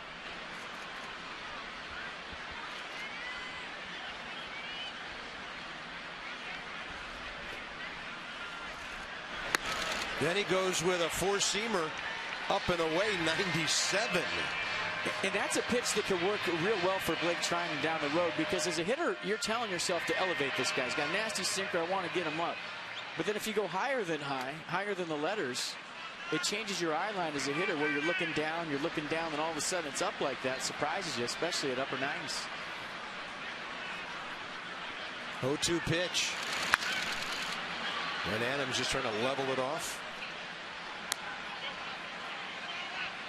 And a reminder, if you don't remember this from last week when Blake first came up in Atlanta, one of the players involved in the Michael Morse deal from Oakland with A.J. Cole, player to be named later, turned out to be Ian Kroll in exchange for Morse on January 16th of 13. That ball clangs off the Nationals sign. They had the runner hung up between third and home, and Lobaton lobbed it without ever looking. He just assumed Wainwright was coming home, And they had him halfway between third and home, a dead duck. So no scoring on the play as it clanged off the Nationals park sign behind the batter's box. In Lobitone's defense, that's about communication, either from the pitcher or the third baseman. But when the ball goes behind you and the play's behind you, you're relying on somebody else's eyes. And you look at the cross-up right there. I mean, he's looking for that ball on the other side. That was supposed to be a slider. He threw a fastball. But right here, he needs somebody to say 3-3-3 or home, home, home. And you see Blake Trinan pointing to third base, and maybe he was saying it, but I don't think Jose Lobitone heard it. 1 ball, 2 strikes. And good teams make you pay when you don't play well against them. It is now 7-0. And every mistake the Nats have made tonight, they have paid dearly.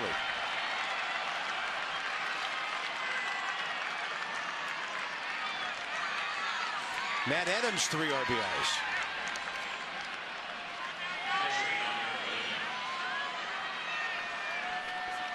So the cross-up, and then I won't say lack of communication. I just don't think Lobitone heard what Blake Trinan was saying.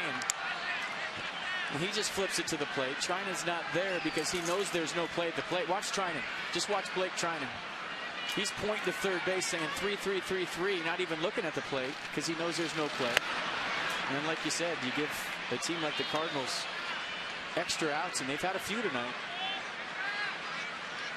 That's what's going to happen with the score. 7 runs, 5 earned. Charge to Taylor Jordan. Molina, the hitter.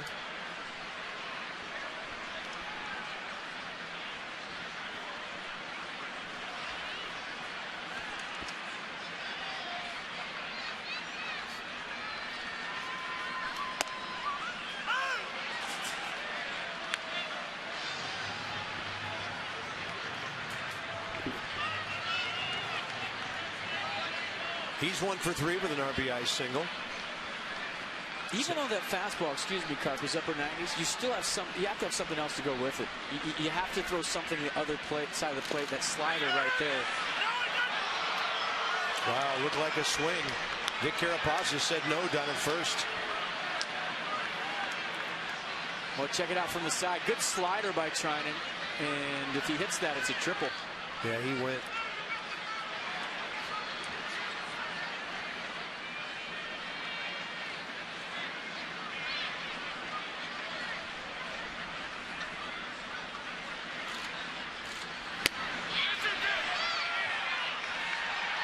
Got the call that time. Nats going off the field, and St. Louis picks up 3 more. In series against St. Louis. Some pitching on display. It'll be Gio tomorrow night as we go at 7 o'clock again against Michael Wacha, who almost no-hit the Nats in St. Louis. Jordan Zimmerman, Lance Lynn, day game Saturday. WUSA 9 will join us. Strasburg and Shelby Miller on Sunday. And you're looking at the first 2 of the 3-game series with the Angels coming in Monday. Screech lid. I like it. Shane Robinson takes over for Alan Craig in right field. That'll put Craig in left field. So Matt Holliday already 2 for 4 tonight with a walk, 2 hits, 2 RBIs. Mike Matheny evidently going to give him the rest of the night off and have him fresh for the weekend.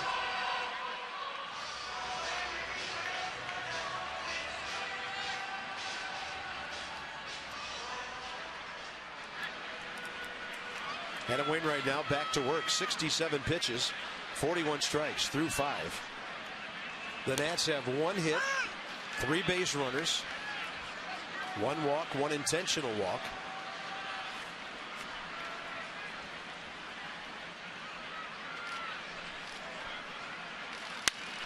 Then Wainwright keeps throwing strikes. This ball down to the right field corner. Long run for Robinson, and he will get there. You come into a big league game, the ball's going to find you. And Shane Robinson with a fine running catch in foul territory that I don't think Alan Craig would have got to. So everything working for the Cardinals here tonight. Mike Matheny pulling all the right strings, putting Shane Robinson in a fine running catch into foul territory. And talk about disregard for life and limb. He never even looked at that part that sticks out right there. He was just running for the baseball, head in the air, and acted like it was his own home ballpark. Nice play. Bryce Harper next. He tried to bunt his way aboard, bounced back to Wainwright in the first. Flied to center in the third. 89 by him.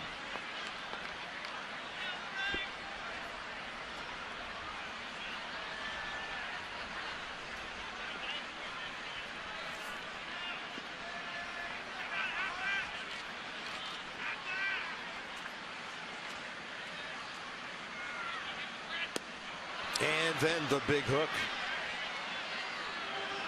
Mercedes-Benz will try and track it. Yeah, first pitch cutter to Harper at 89. Then Wainwright backs it up. The nasty 12-6 curveball on the outer half. You see the swing by Harper. He was looking for that cutter in again. Fastball on the inner half, and he got the curveball away. Wainwright to a fastball in on his hands. And a fly ball for Craig. So one guy comes in, the other switches positions, and the ball finds both. 2 outs here in the 6th with Jason Worth coming up. Nats box pretty empty. LaRoche leadoff walk second inning. Desmond infield hit off the plate. And then later in that inning with second and third 2 outs, they walked Lobaton intentionally to get to Taylor Jordan, and Wainwright struck him out looking. Worth has been called on strikes and bounced out to third.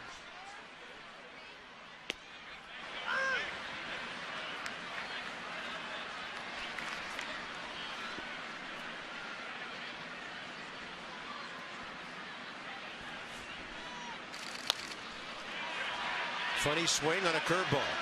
Here's Adams. Adam Wainwright dominating a good hitting Washington team through 6. In the game, we show you an AT&T fan photo. Well, there it is. Is that Terrence?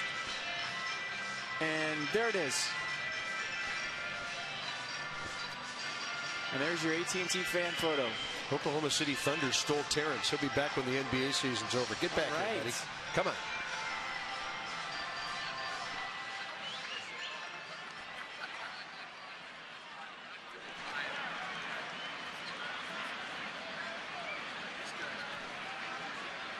Top of the 7th inning.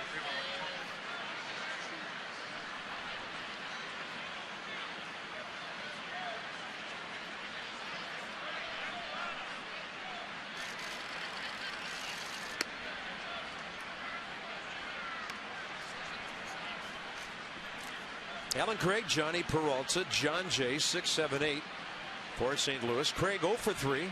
Hit the ball really hard right at Nate McLeod. Last time up, and Nate made a fine shoestring catch on him.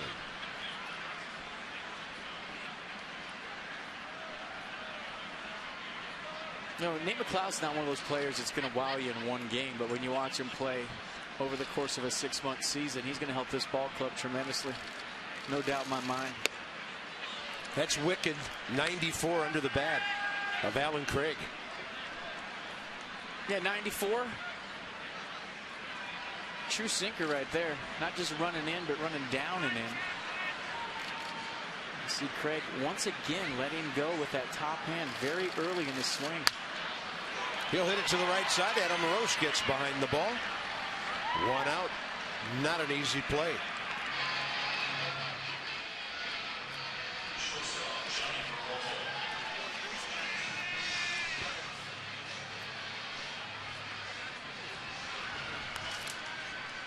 Begin your night of Nationals baseball with Rob Long, Jim Duquette, Phil Wood, and Dave Johnson on the Mid-Atlantic Sports Report tomorrow night at 5 p.m. before the Nats take on the Cards one more time.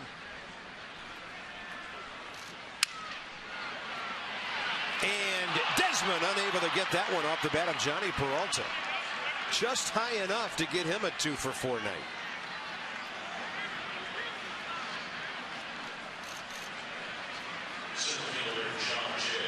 Pretty good effort by Ian Desmond. Good pitch by Blake Trinan. Got in on Johnny Peralta. Desmond going back for it. And just over the outreach glove.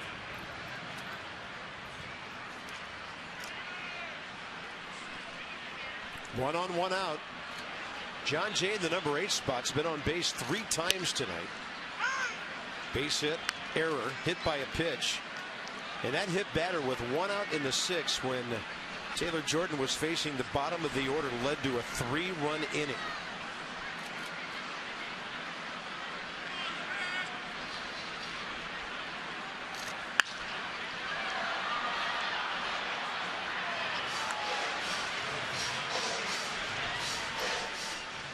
St. Louis, of course, picked up Peter Borges in a trade with the Angels last November for David Freese and a pitcher, Fernando Salas. And John Jay getting the start against right-handed pitching tonight.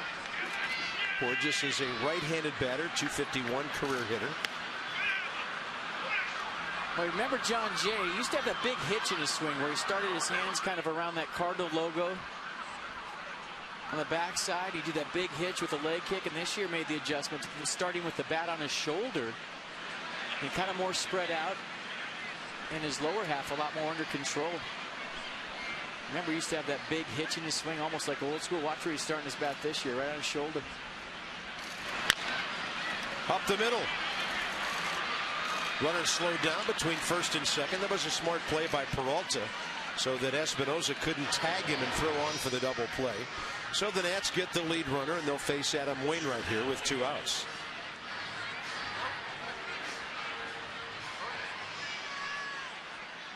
Adam Wainwright 1 for 2 on the night. Sacrifice, RBI run, hitting .375, and he's 3 for 8 with 2 RBIs on the year. He wants the Silver Slugger.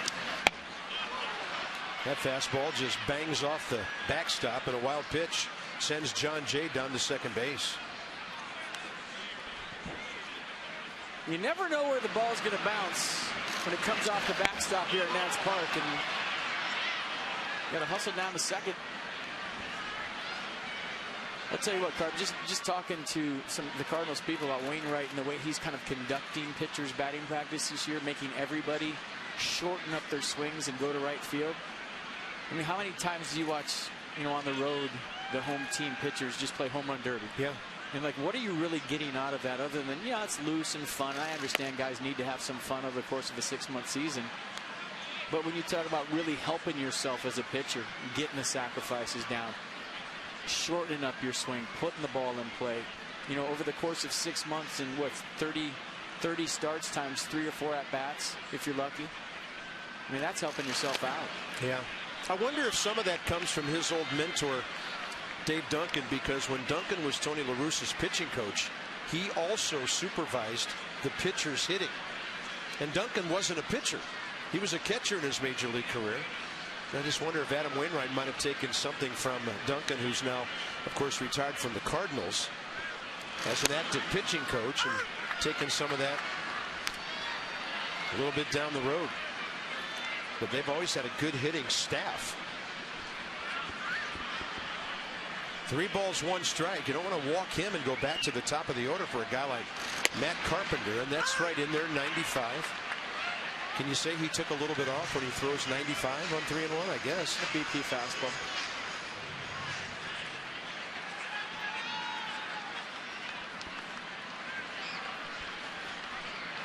Then he walked him.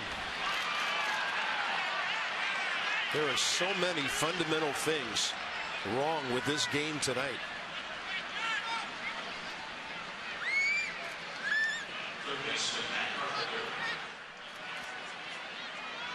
Top of the order, Matt Carpenter.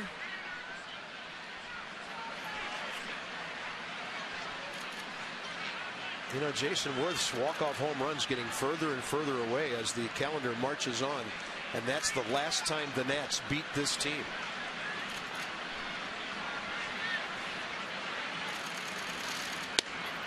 Ball 1.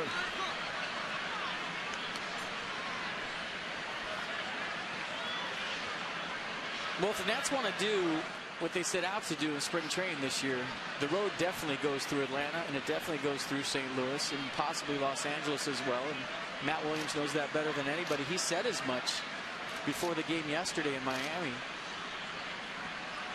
that basically every series is big, but when you play the elite teams and you want to accomplish the things you want to as an organization,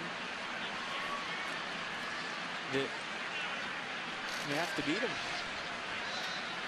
And so far, that hasn't been the case. Nats were 6-13 against Atlanta last year. 1-5 against the Dodgers. 0-6 against the Cardinals. 7-24 overall.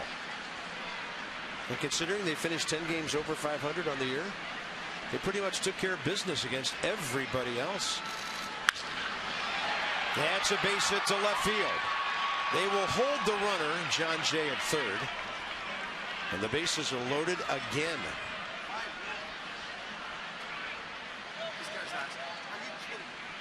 That'll bring in Colton Wong, and here's Steve McCatty to the mound again. Yeah, they're going to try to get some innings out of Blake Trine, and like I said, a AAA starter.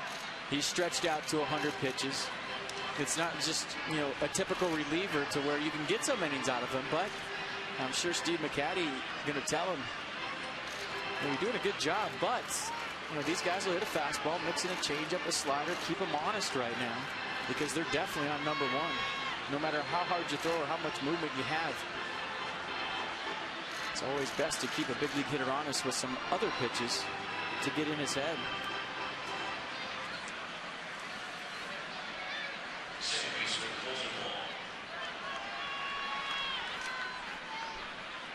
Colton Wong is 1 for 4 with a very damaging first inning spinning base hit down the first baseline. Ball 1.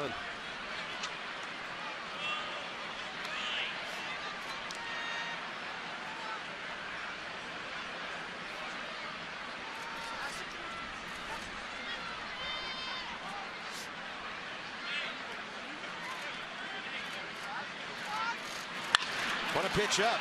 It's up the middle. And now it's 8-0.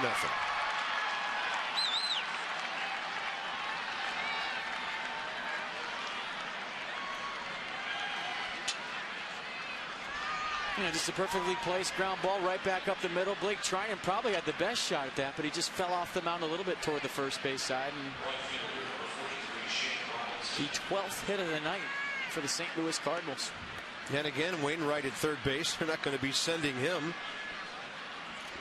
They have out-hit the Nats 12-1.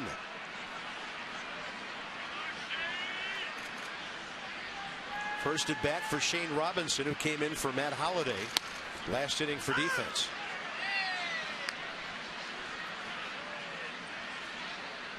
Robinson, a 29-year-old outfielder from Tampa. 5th rounder by St. Louis back in 06.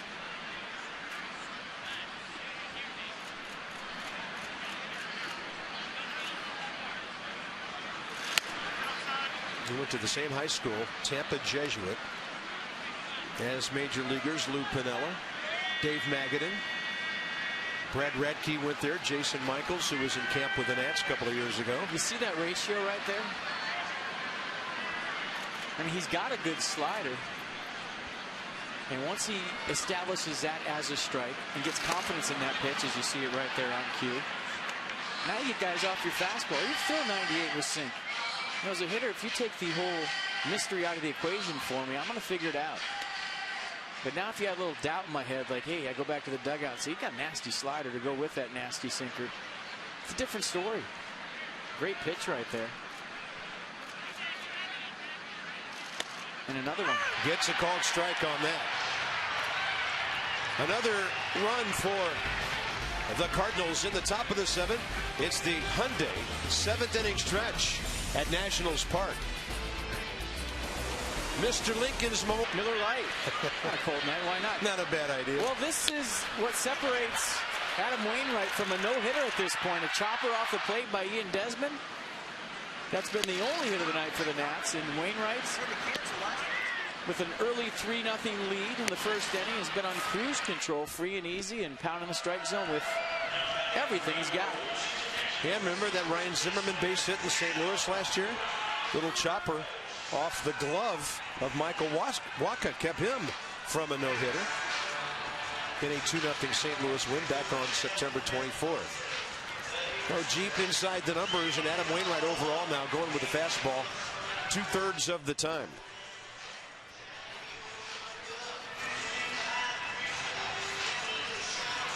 He has stopped the Nats on 74 pitches, 48 strikes. LaRoche, Desmond, Espinosa, bottom of the 7th.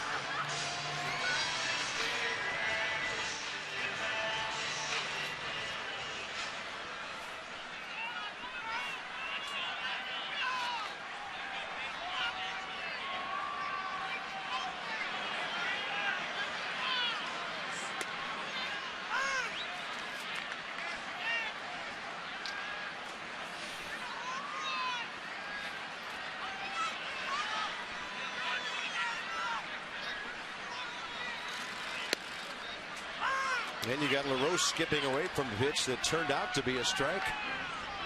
First pitch sinker going one way, second pitch cutter going the other way. Both for strikes. And this is where the great ones start to smell the finish line, and they're thinking one thing: shutout. He's had 6 career shutouts, 16 complete games. A lot by today's standards. It was quite a deal that Walt Jocketty pulled off when he got a young kid named Adam Wainwright from Atlanta with 2 other players in exchange, and Ray King was one of those, former Nat, for J.D. Drew and a catcher, Eli Marrero. I think Jason Marquis was the other guy. Wainwright, King, and Marquis for J.D. Drew, and a part-time player. Saw Jason Marquis in New York playing the Mets. He was in the lobby of the hotel. It was nice to see him, visiting some old teammates. He was a good Nat. 2-2 to LaRoche. Strike 3. Strikeout number 7. And Adam Wainwright is putting on a clinic tonight about moving the ball around. Yeah, cutter on the inner half. 88. And it's hard to think along with guys like Adam Wainwright. You never know what he's going to throw, when he's going to throw it, or where he's going to throw it. And he's had the Nats off balance all night.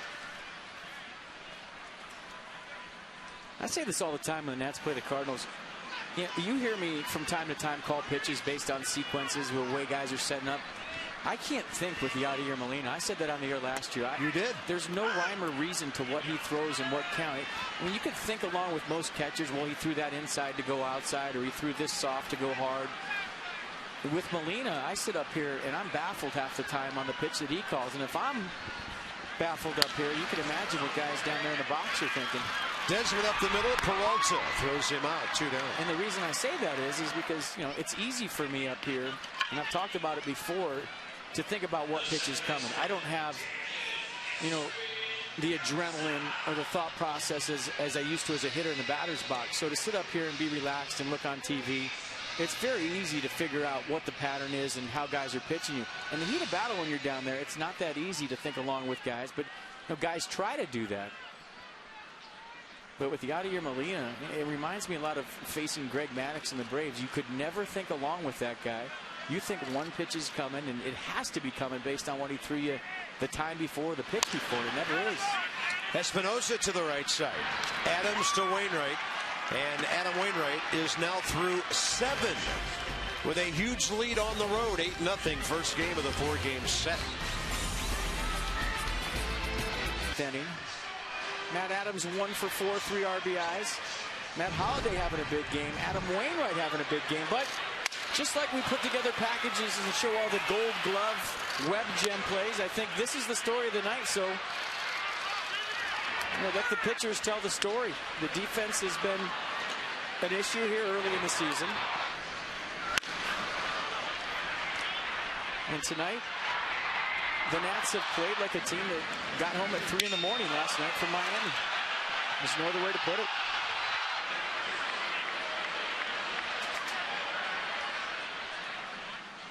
St. Louis will get Matt Adams out of the game, and their backup catcher, Tony Cruz, will have an AB here, leading off the top of the 8th.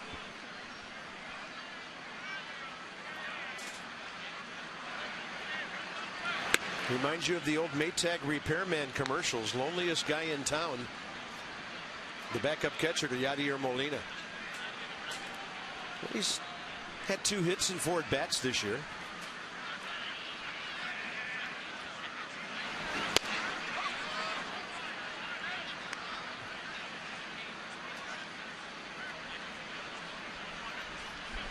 Cruz, 27 years of age, from Palm Beach.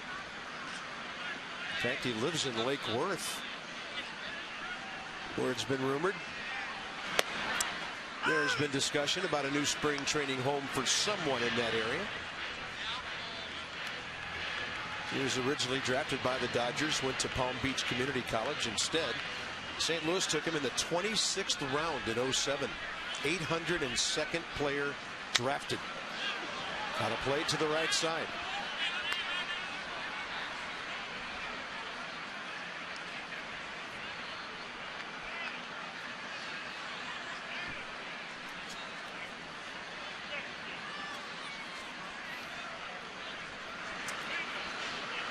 One ball, 2 strikes. Trying to run that fastball in on his hands. Espinosa waiting for it. And taking care of that for the first out. Potomac Nationals. They are the defending champion in the Northern Division of the Carolina League, back in Woodbridge, April 23rd through the 29th. Highlighting the upcoming homestand. Bryce Harper t-shirt night, team posters, pups in the park, and fireworks. Future Nats all summer long down at High A Ball in Woodbridge. 703-590-2311 for ticket information. Well, I want to know when they have a Bob Carpenter bomber jacket night, because I will be the first one in line for that.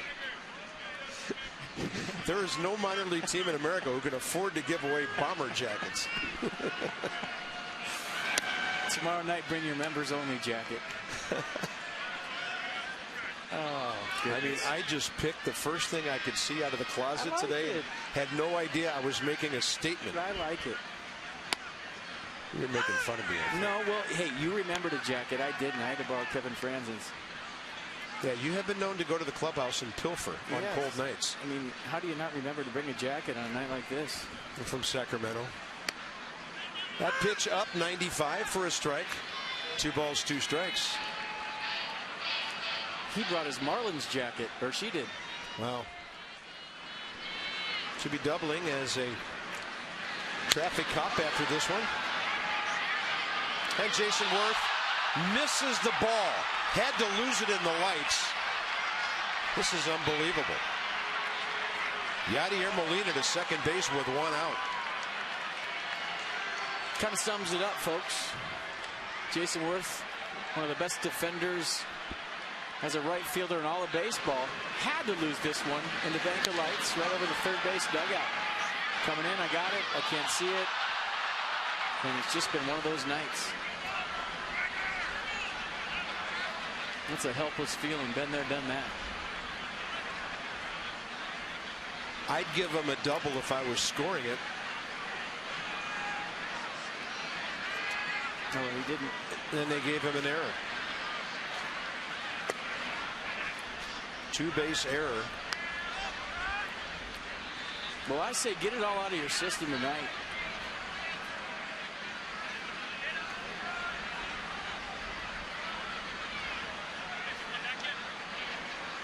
So the Nats have made 20 errors in 16 games this year.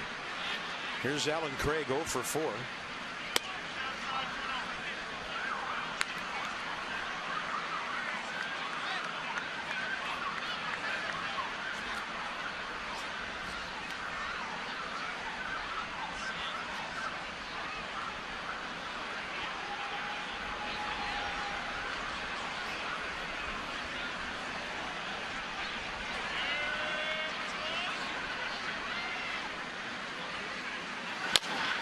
That ball hitting on the plate.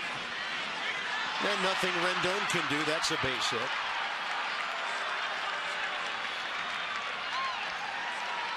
We just know as an infielder that ball's probably not going to come up, but it's a do-or-die play.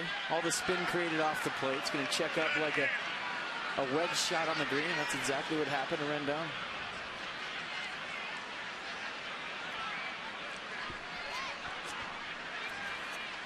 Don't want to have to use too many pitchers in the opener of a 4-game series.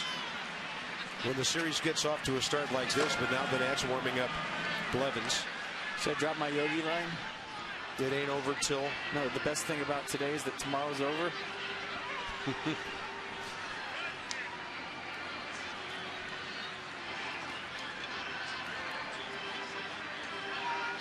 Well, I did hear that there was a good reason why Yogi once said, when you come to a fork in the road, take it. It's because the road he lived on was circular. You could go either way to his house. So evidently there was a good reason for him saying that, because you could take either way and get to the Berra household.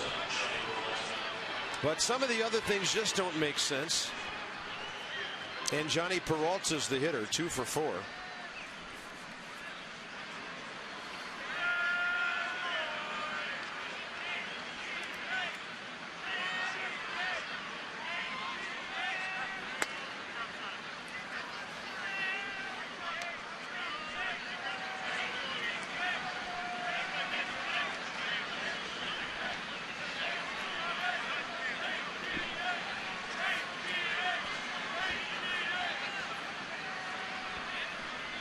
And the 1-0 pitch.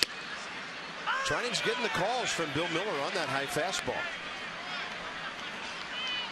Strike zone will expand in an 8-0 game late. He threw 40 pitches in the first inning and 2/3 after taking over for Taylor Jordan in the 6th.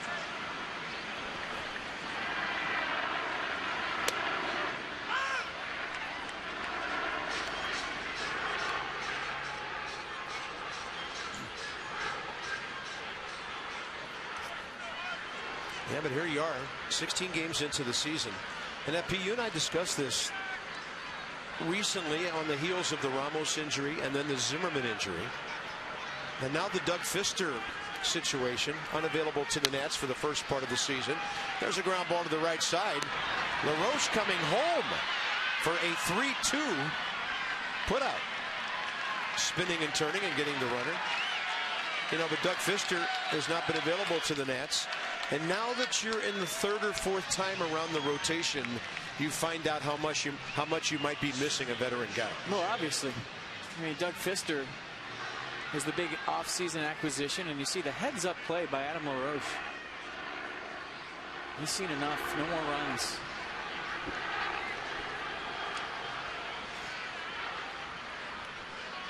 John Jay, the hitter.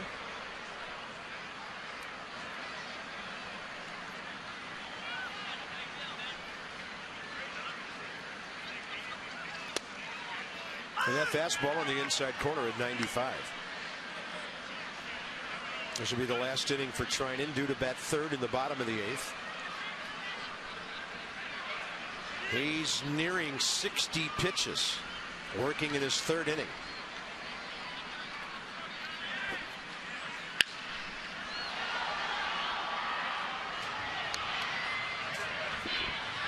Text count to 29292 for your chance to win a meet and greet with Gio Gonzalez. Find your American Standard dealer at www.midatlanticcomfort.com. It's all presented by American Standard. Count. And a ball down the left field line. Bryce Harper over to get it. St. Louis doesn't score for the first time in a while. Going bottom 8, 8-0 Cards. Tony Cruz stays into play first. And the hitter is Nate McLeod, bottom 8.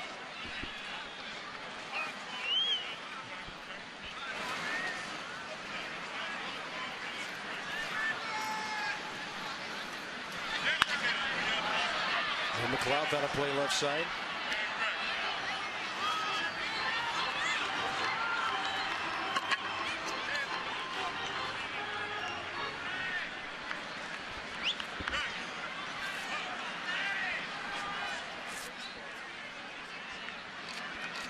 Nate has grounded out and flied out. He's pulled the ball twice, and that's a breaking ball inside. 1-1. Gio going to try to turn things around tomorrow night. Look at that. Wainwright just over half the number of pitches thrown by Taylor Jordan and Blake Trinan.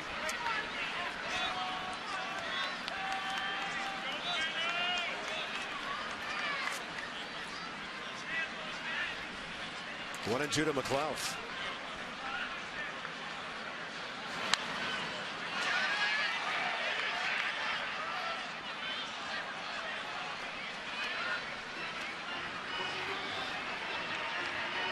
May find it harder to believe, but if the Nats don't come back and win this game tonight, they will be 1/2 game ahead of the New York Mets, who've won 3 in a row and are now 8-7. Phillies beat the Braves today. They're 7-8. That's a breaking ball that just misses. So Atlanta 10-5. They got their 5-game winning streak broken today. I start looking at the standings around the All-Star break, maybe a little sooner. June-ish, I guess. And straight back it goes.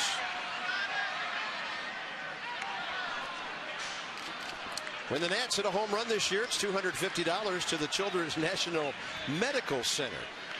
And that's thanks to the generosity of our Washington, D.C. Lexus dealers.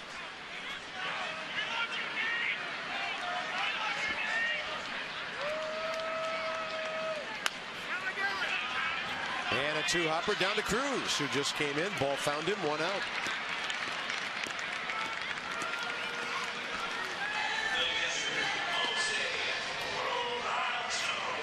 I'll tell you what, as an offense, you take pride in not letting the guy get to the finish line.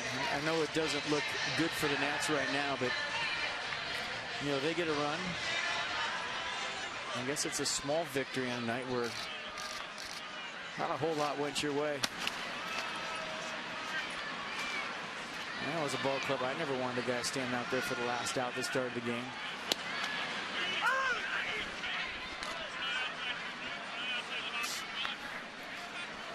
Jose Lobaton walked intentionally back in the second. Here we are in the 8th inning.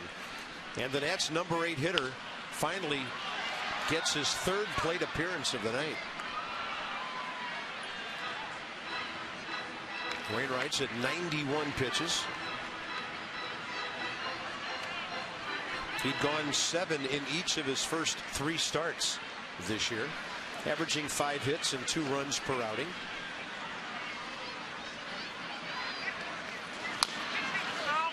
Yeah, it's a tapper foul. I mean, the only thing that made my day today is there's a huge story that's trending right now about Mr. Met and how he got a little too close to President Clinton, and one of the Secret Service guys said, "We'll take you out."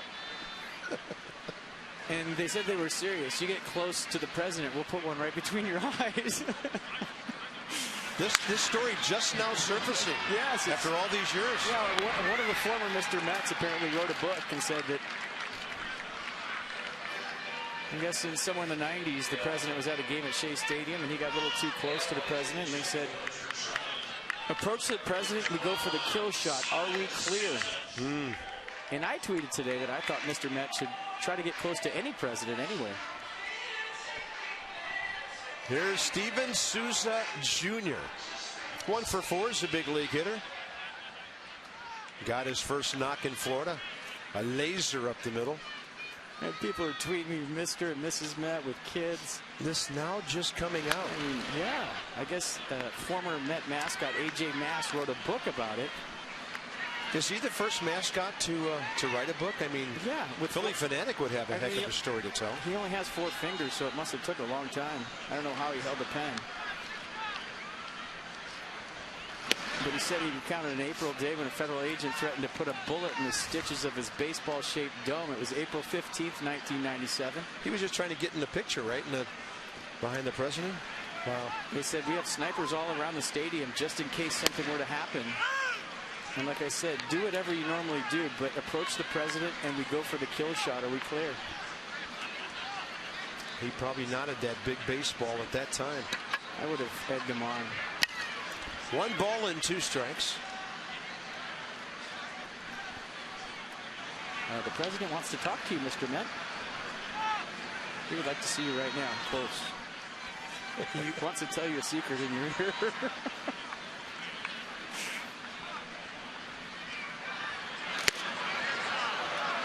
Look like a backup slider up and in. 2 balls, 2 strikes. Let's see what other breaking news of recent events we can dig up before the evening's over. It's my 8-0 material, partner. I got nothing. Adam Wainwright's got plenty, though. That's a big curveball that Souza laid off. Nice job. And he works the count to 3-2.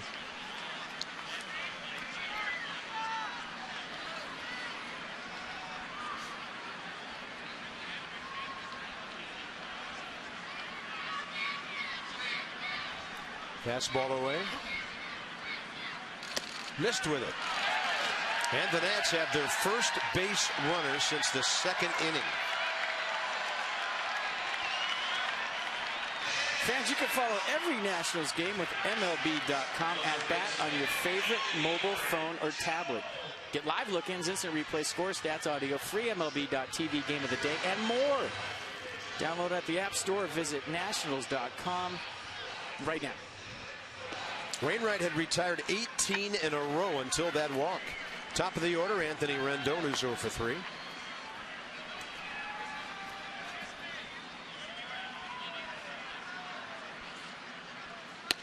And a fastball for a strike.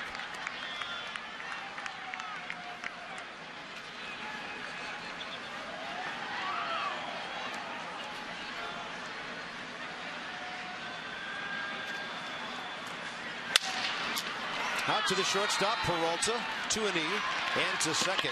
The Nats are gone in the 8th. They've stranded 4 base runners tonight into the 9th inning.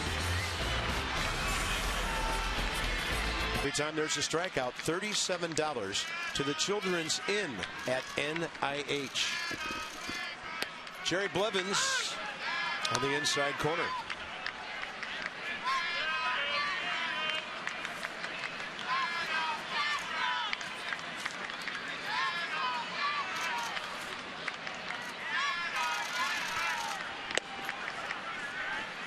Wainwright, the leadoff hitter, and having a fantastic night on the mound. 101 pitches, 67 strikes.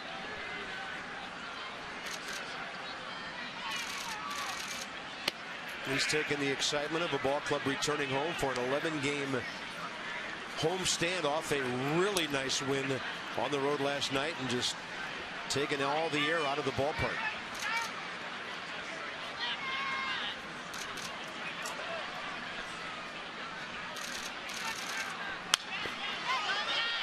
28,000, by the way, 987 the paid attendance tonight. Right under the Nats average of 29,798 coming in. 8th in the league in average attendance so far.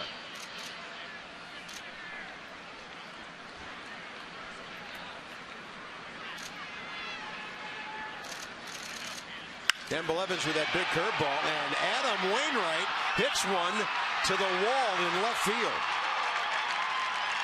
He has a 2-hit night with a walk and a sacrifice, and is the early favorite for the Silver Slugger. Well, definitely the MVP of tonight's game, without a doubt.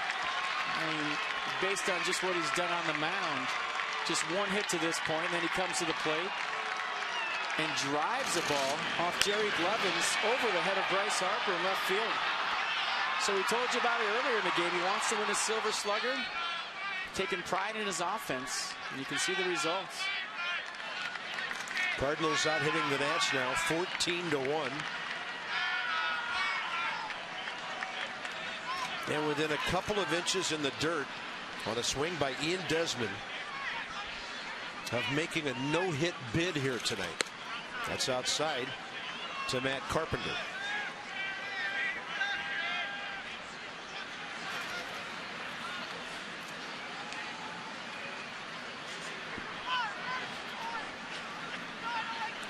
Carpenter 2 hits, a walk, 2 runs scored. Does he have a bomber jacket? I don't know, but he had 55 doubles last year. Led the league.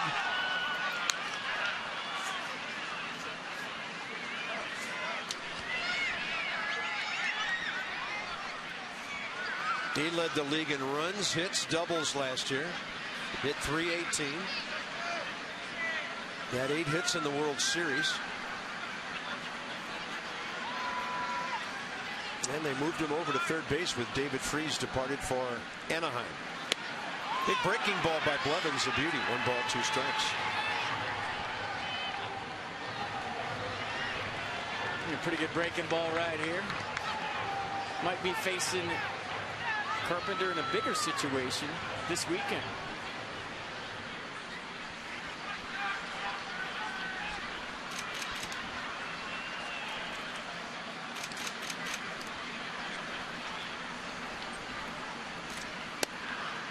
Went with a fastball, just missing the outside corner. Boy, if he hit the spot, he had him. You just tell by the way Carpenter took that, he was thinking curveball again. No gloves, old school, cold night. Sometimes guys that don't use gloves even go to gloves on a night like tonight, not Carpenter.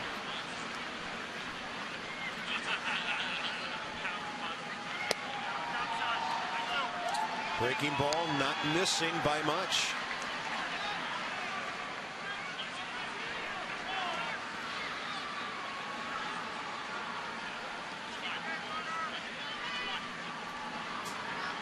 So he was ahead 1-2.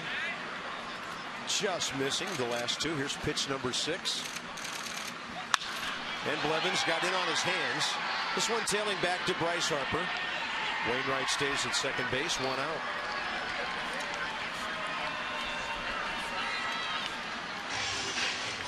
That'll bring in Colton Wong. By the way, Matt Carpenter had batted against Blevins before. Now 0 for 2 career. I think St. Louis did play Oakland in interleague last year or 2. The Nats will play the A's out in the Bay Area this year, first time ever. Colton Wong. Beautiful ballpark, Carp. Wait to see it. I've been there many times, but you know what? It's been like 10 years, and gorgeous. I've really missed it. It's gorgeous. Reminds me of what do they call that thing? Mount Davis out in center field. They build the gigantic concrete triple-deck grandstand for the Raiders. Pro player Joe Robbie, Land Shark Field, whatever that was. Same thing. I know it was Network Associates Coliseum for a while. They have loyal fans, though, I'll tell you what. They do. Oakland Alameda County Coliseum for a long time. Used to be open out there in the outfield, costing sluggers numerous home runs in night games. Still that way. Ball doesn't fly at night, during the day. A little more generous.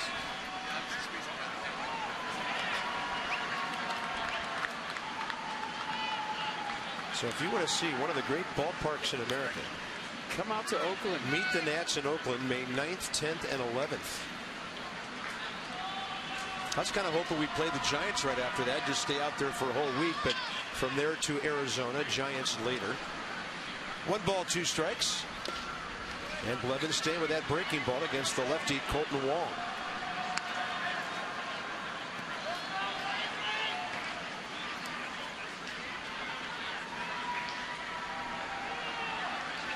A 23-year-old infielder from Hilo, Hawaii.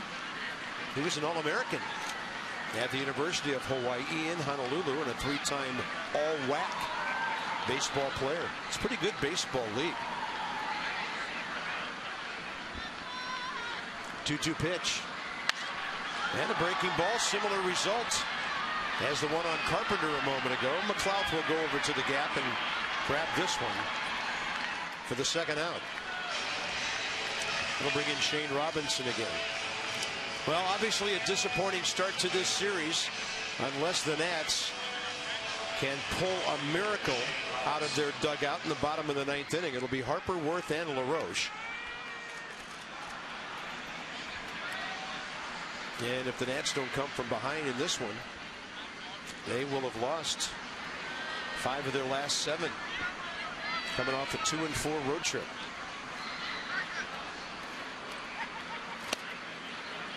Good change up by Blevins. Tell you what, Jerry Blevins takes the ball and pitches the exact same, whether it's a tie game, up by 1, down by 8. Just a professional pitcher, focused, doing his thing. He knows all about the Coliseum. Oh, yeah. Or whatever it's called now. For me, it'll always be the Oakland Coliseum.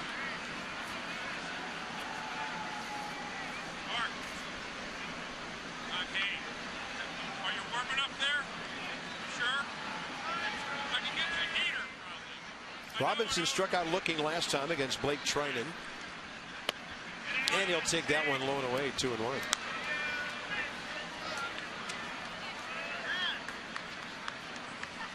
It won't get any easier tomorrow for the Nats with Walker on the mound, but I guarantee you see a better effort. And it's not that the effort wasn't there. You'll see, a ball club that's a little more focused, a little more on top of their game. And tonight, from the very first hitter of the game, Matt Williams' ball club was up against it.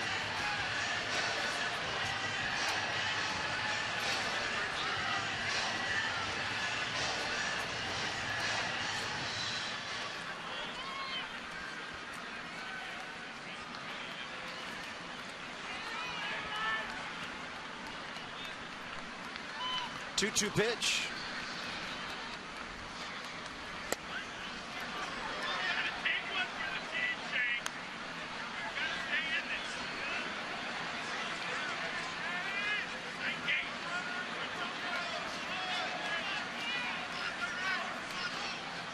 Adam Wainwright's been at second base on his feet for a long time in this inning. Carpenter flew out, so did Colton Wong. And now 3-2 on Shane Robinson. Changeup, walked it.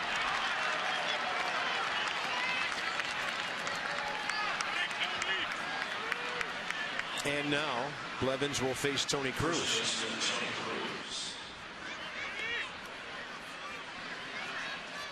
And I think to Dan's report about 5 hours ago when he said that Matt Williams doesn't want to address the whole defense thing and make a bigger deal about it. I've been on teams where you've had trouble picking up runners on third with less than 2 outs. You have those hitters meetings. You say, guys, come on. We got to do a better job of picking up runners from third base with less than 2 outs. And inevitably what you see is a team go out there, start swinging at everything, and they get actually worse at picking up those runs that they're supposed to. So I know what Matt was saying earlier to Dan as far as, hey, it'll take care of itself. We'll just keep getting our work done.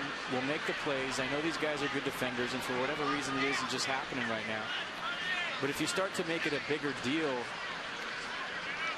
verbally with meetings and, hey, come on, we really got to pick it up. You guys got to start making plays. I mean, this is the big leagues. Then it becomes a huge deal, and it gets in your head. And inevitably you go the other way. So I think it's a smart move by Matty saying, hey, it'll take care of itself. He's smart. He knows. One of the best defenders, in my mind, to ever play third base. Getting to watch him growing up. So he just knows. And I think he's handling this thing the right way. Just work your butt off. Keep doing what you do. And it'll all take care of itself. Yeah. And I feel like this homestand's a great opportunity for the Nationals to get into some kind of routine, get into a groove, settle into the season. You're home for 11 games, and yeah, the competition's tough, but now you can unpack a little bit, getting those various superstitious routines, whether it's the way you drive to the ballpark or what you wear or how you wear a uniform, whatever it is. Now you're settling into the season. It's not opening day, day game, night game, night game, and you're kind of all over the map. This is the part of the season where you start to really settle down, get into your routine. And if anybody knows anything about baseball, players love to have a routine, something that you can just settle into on a daily basis to where you don't really have to think about anything. You just put it on autopilot, and they really haven't had an opportunity yet this year to put it on autopilot. And if you look at the records throughout baseball, it kind of reflects that. No team really doing that great, running away with anything, because teams are still feeling themselves out and trying to get into that groove. Cold weather, a lot of injuries around baseball. 2 balls, 2 strikes. Not like football where you can just kind of go out and smack somebody and then you're back into it. Baseball, everything's so much more subtle. Little move here and there. One pitch here or there. One touch of the ball, one play.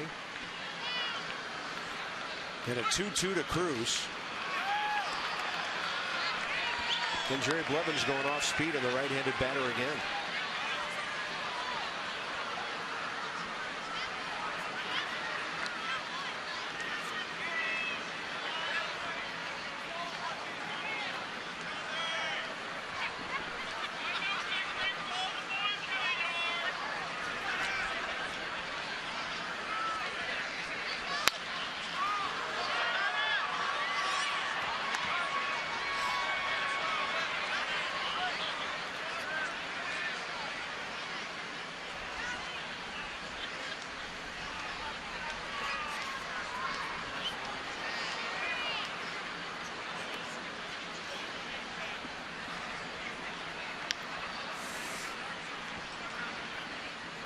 3-2 again with the runners moving.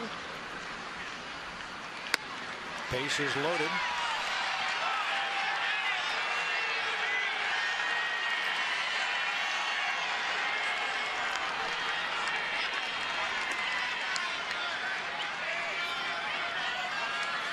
It's a decision time for Matt Williams because he may need Jerry Blevins tomorrow night in a big situation to get out a Matt Adams or a John Jay or somebody like that. So, while he needs his lefty to finish this thing up and get that third out, you don't want to stretch him out too far. And then there's a fine line to getting somebody else up in the bullpen. So, tricky situation with Blevins at 30 pitches. Yeah. Matt LeCroy walked over to the bullpen phone, but it did not ring. And the bases are loaded with 2 outs, and Molina goes up swinging.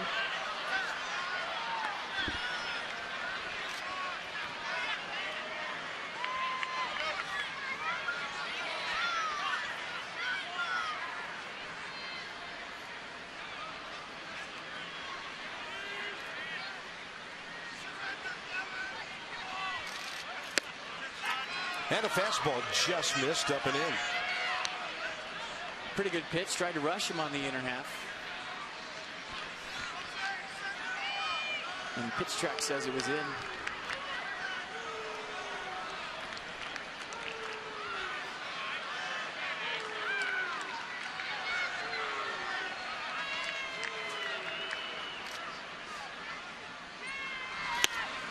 That's on the outside corner. 1 ball, 2 strikes.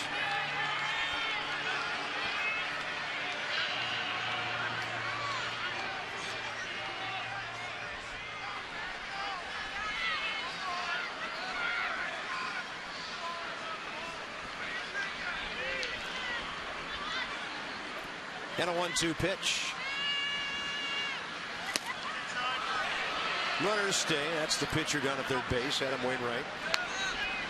Probably standing out there for the last 15 minutes, not going anywhere.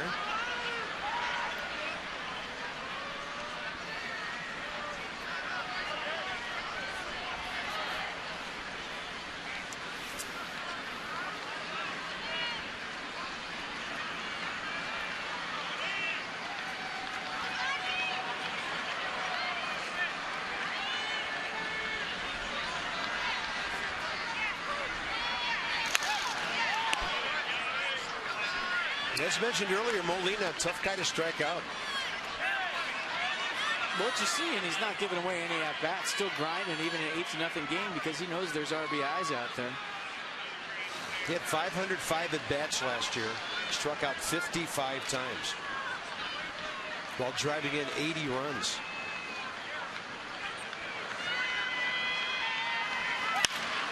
He got jammed on that one.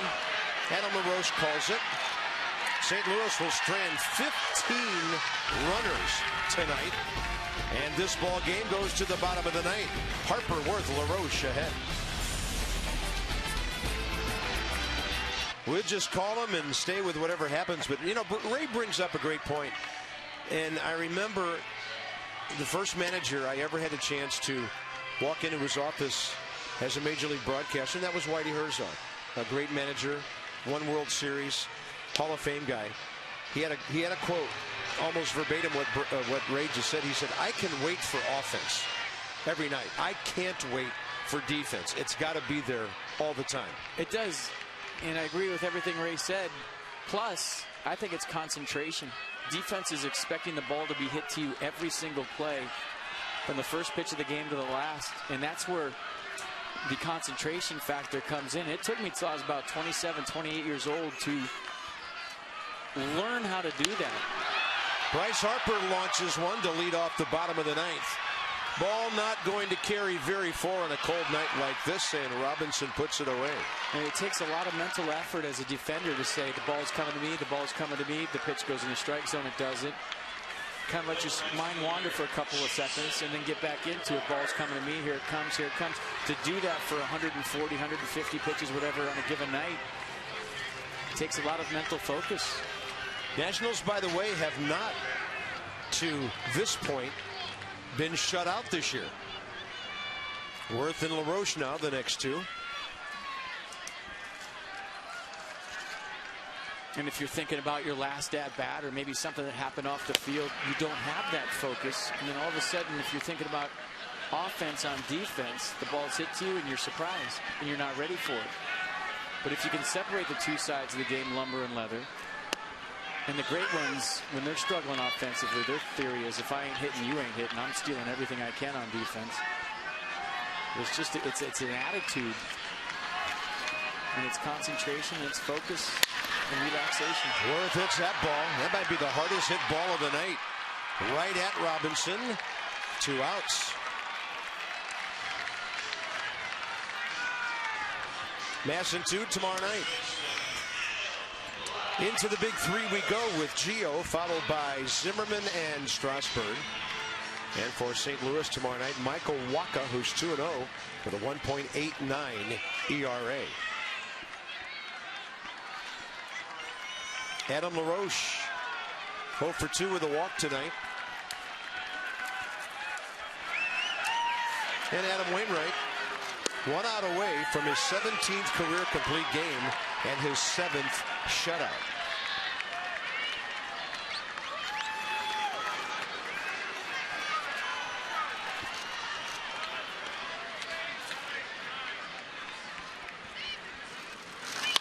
Breaking ball, base hit through the shift. Only the second Washington hit tonight.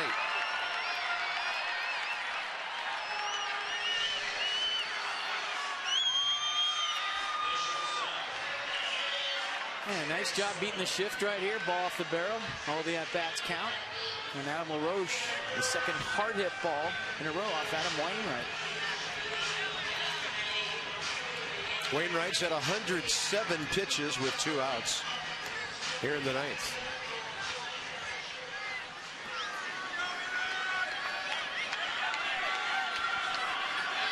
Ian Desmond 1 for 3 with that chopper off the plate back in the 2nd inning.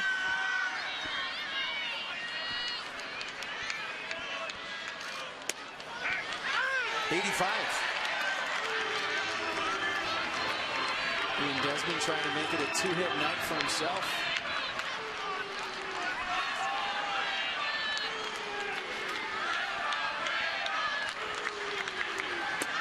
There's that big curveball. He gets that thing called for a strike. What's a hitter to do?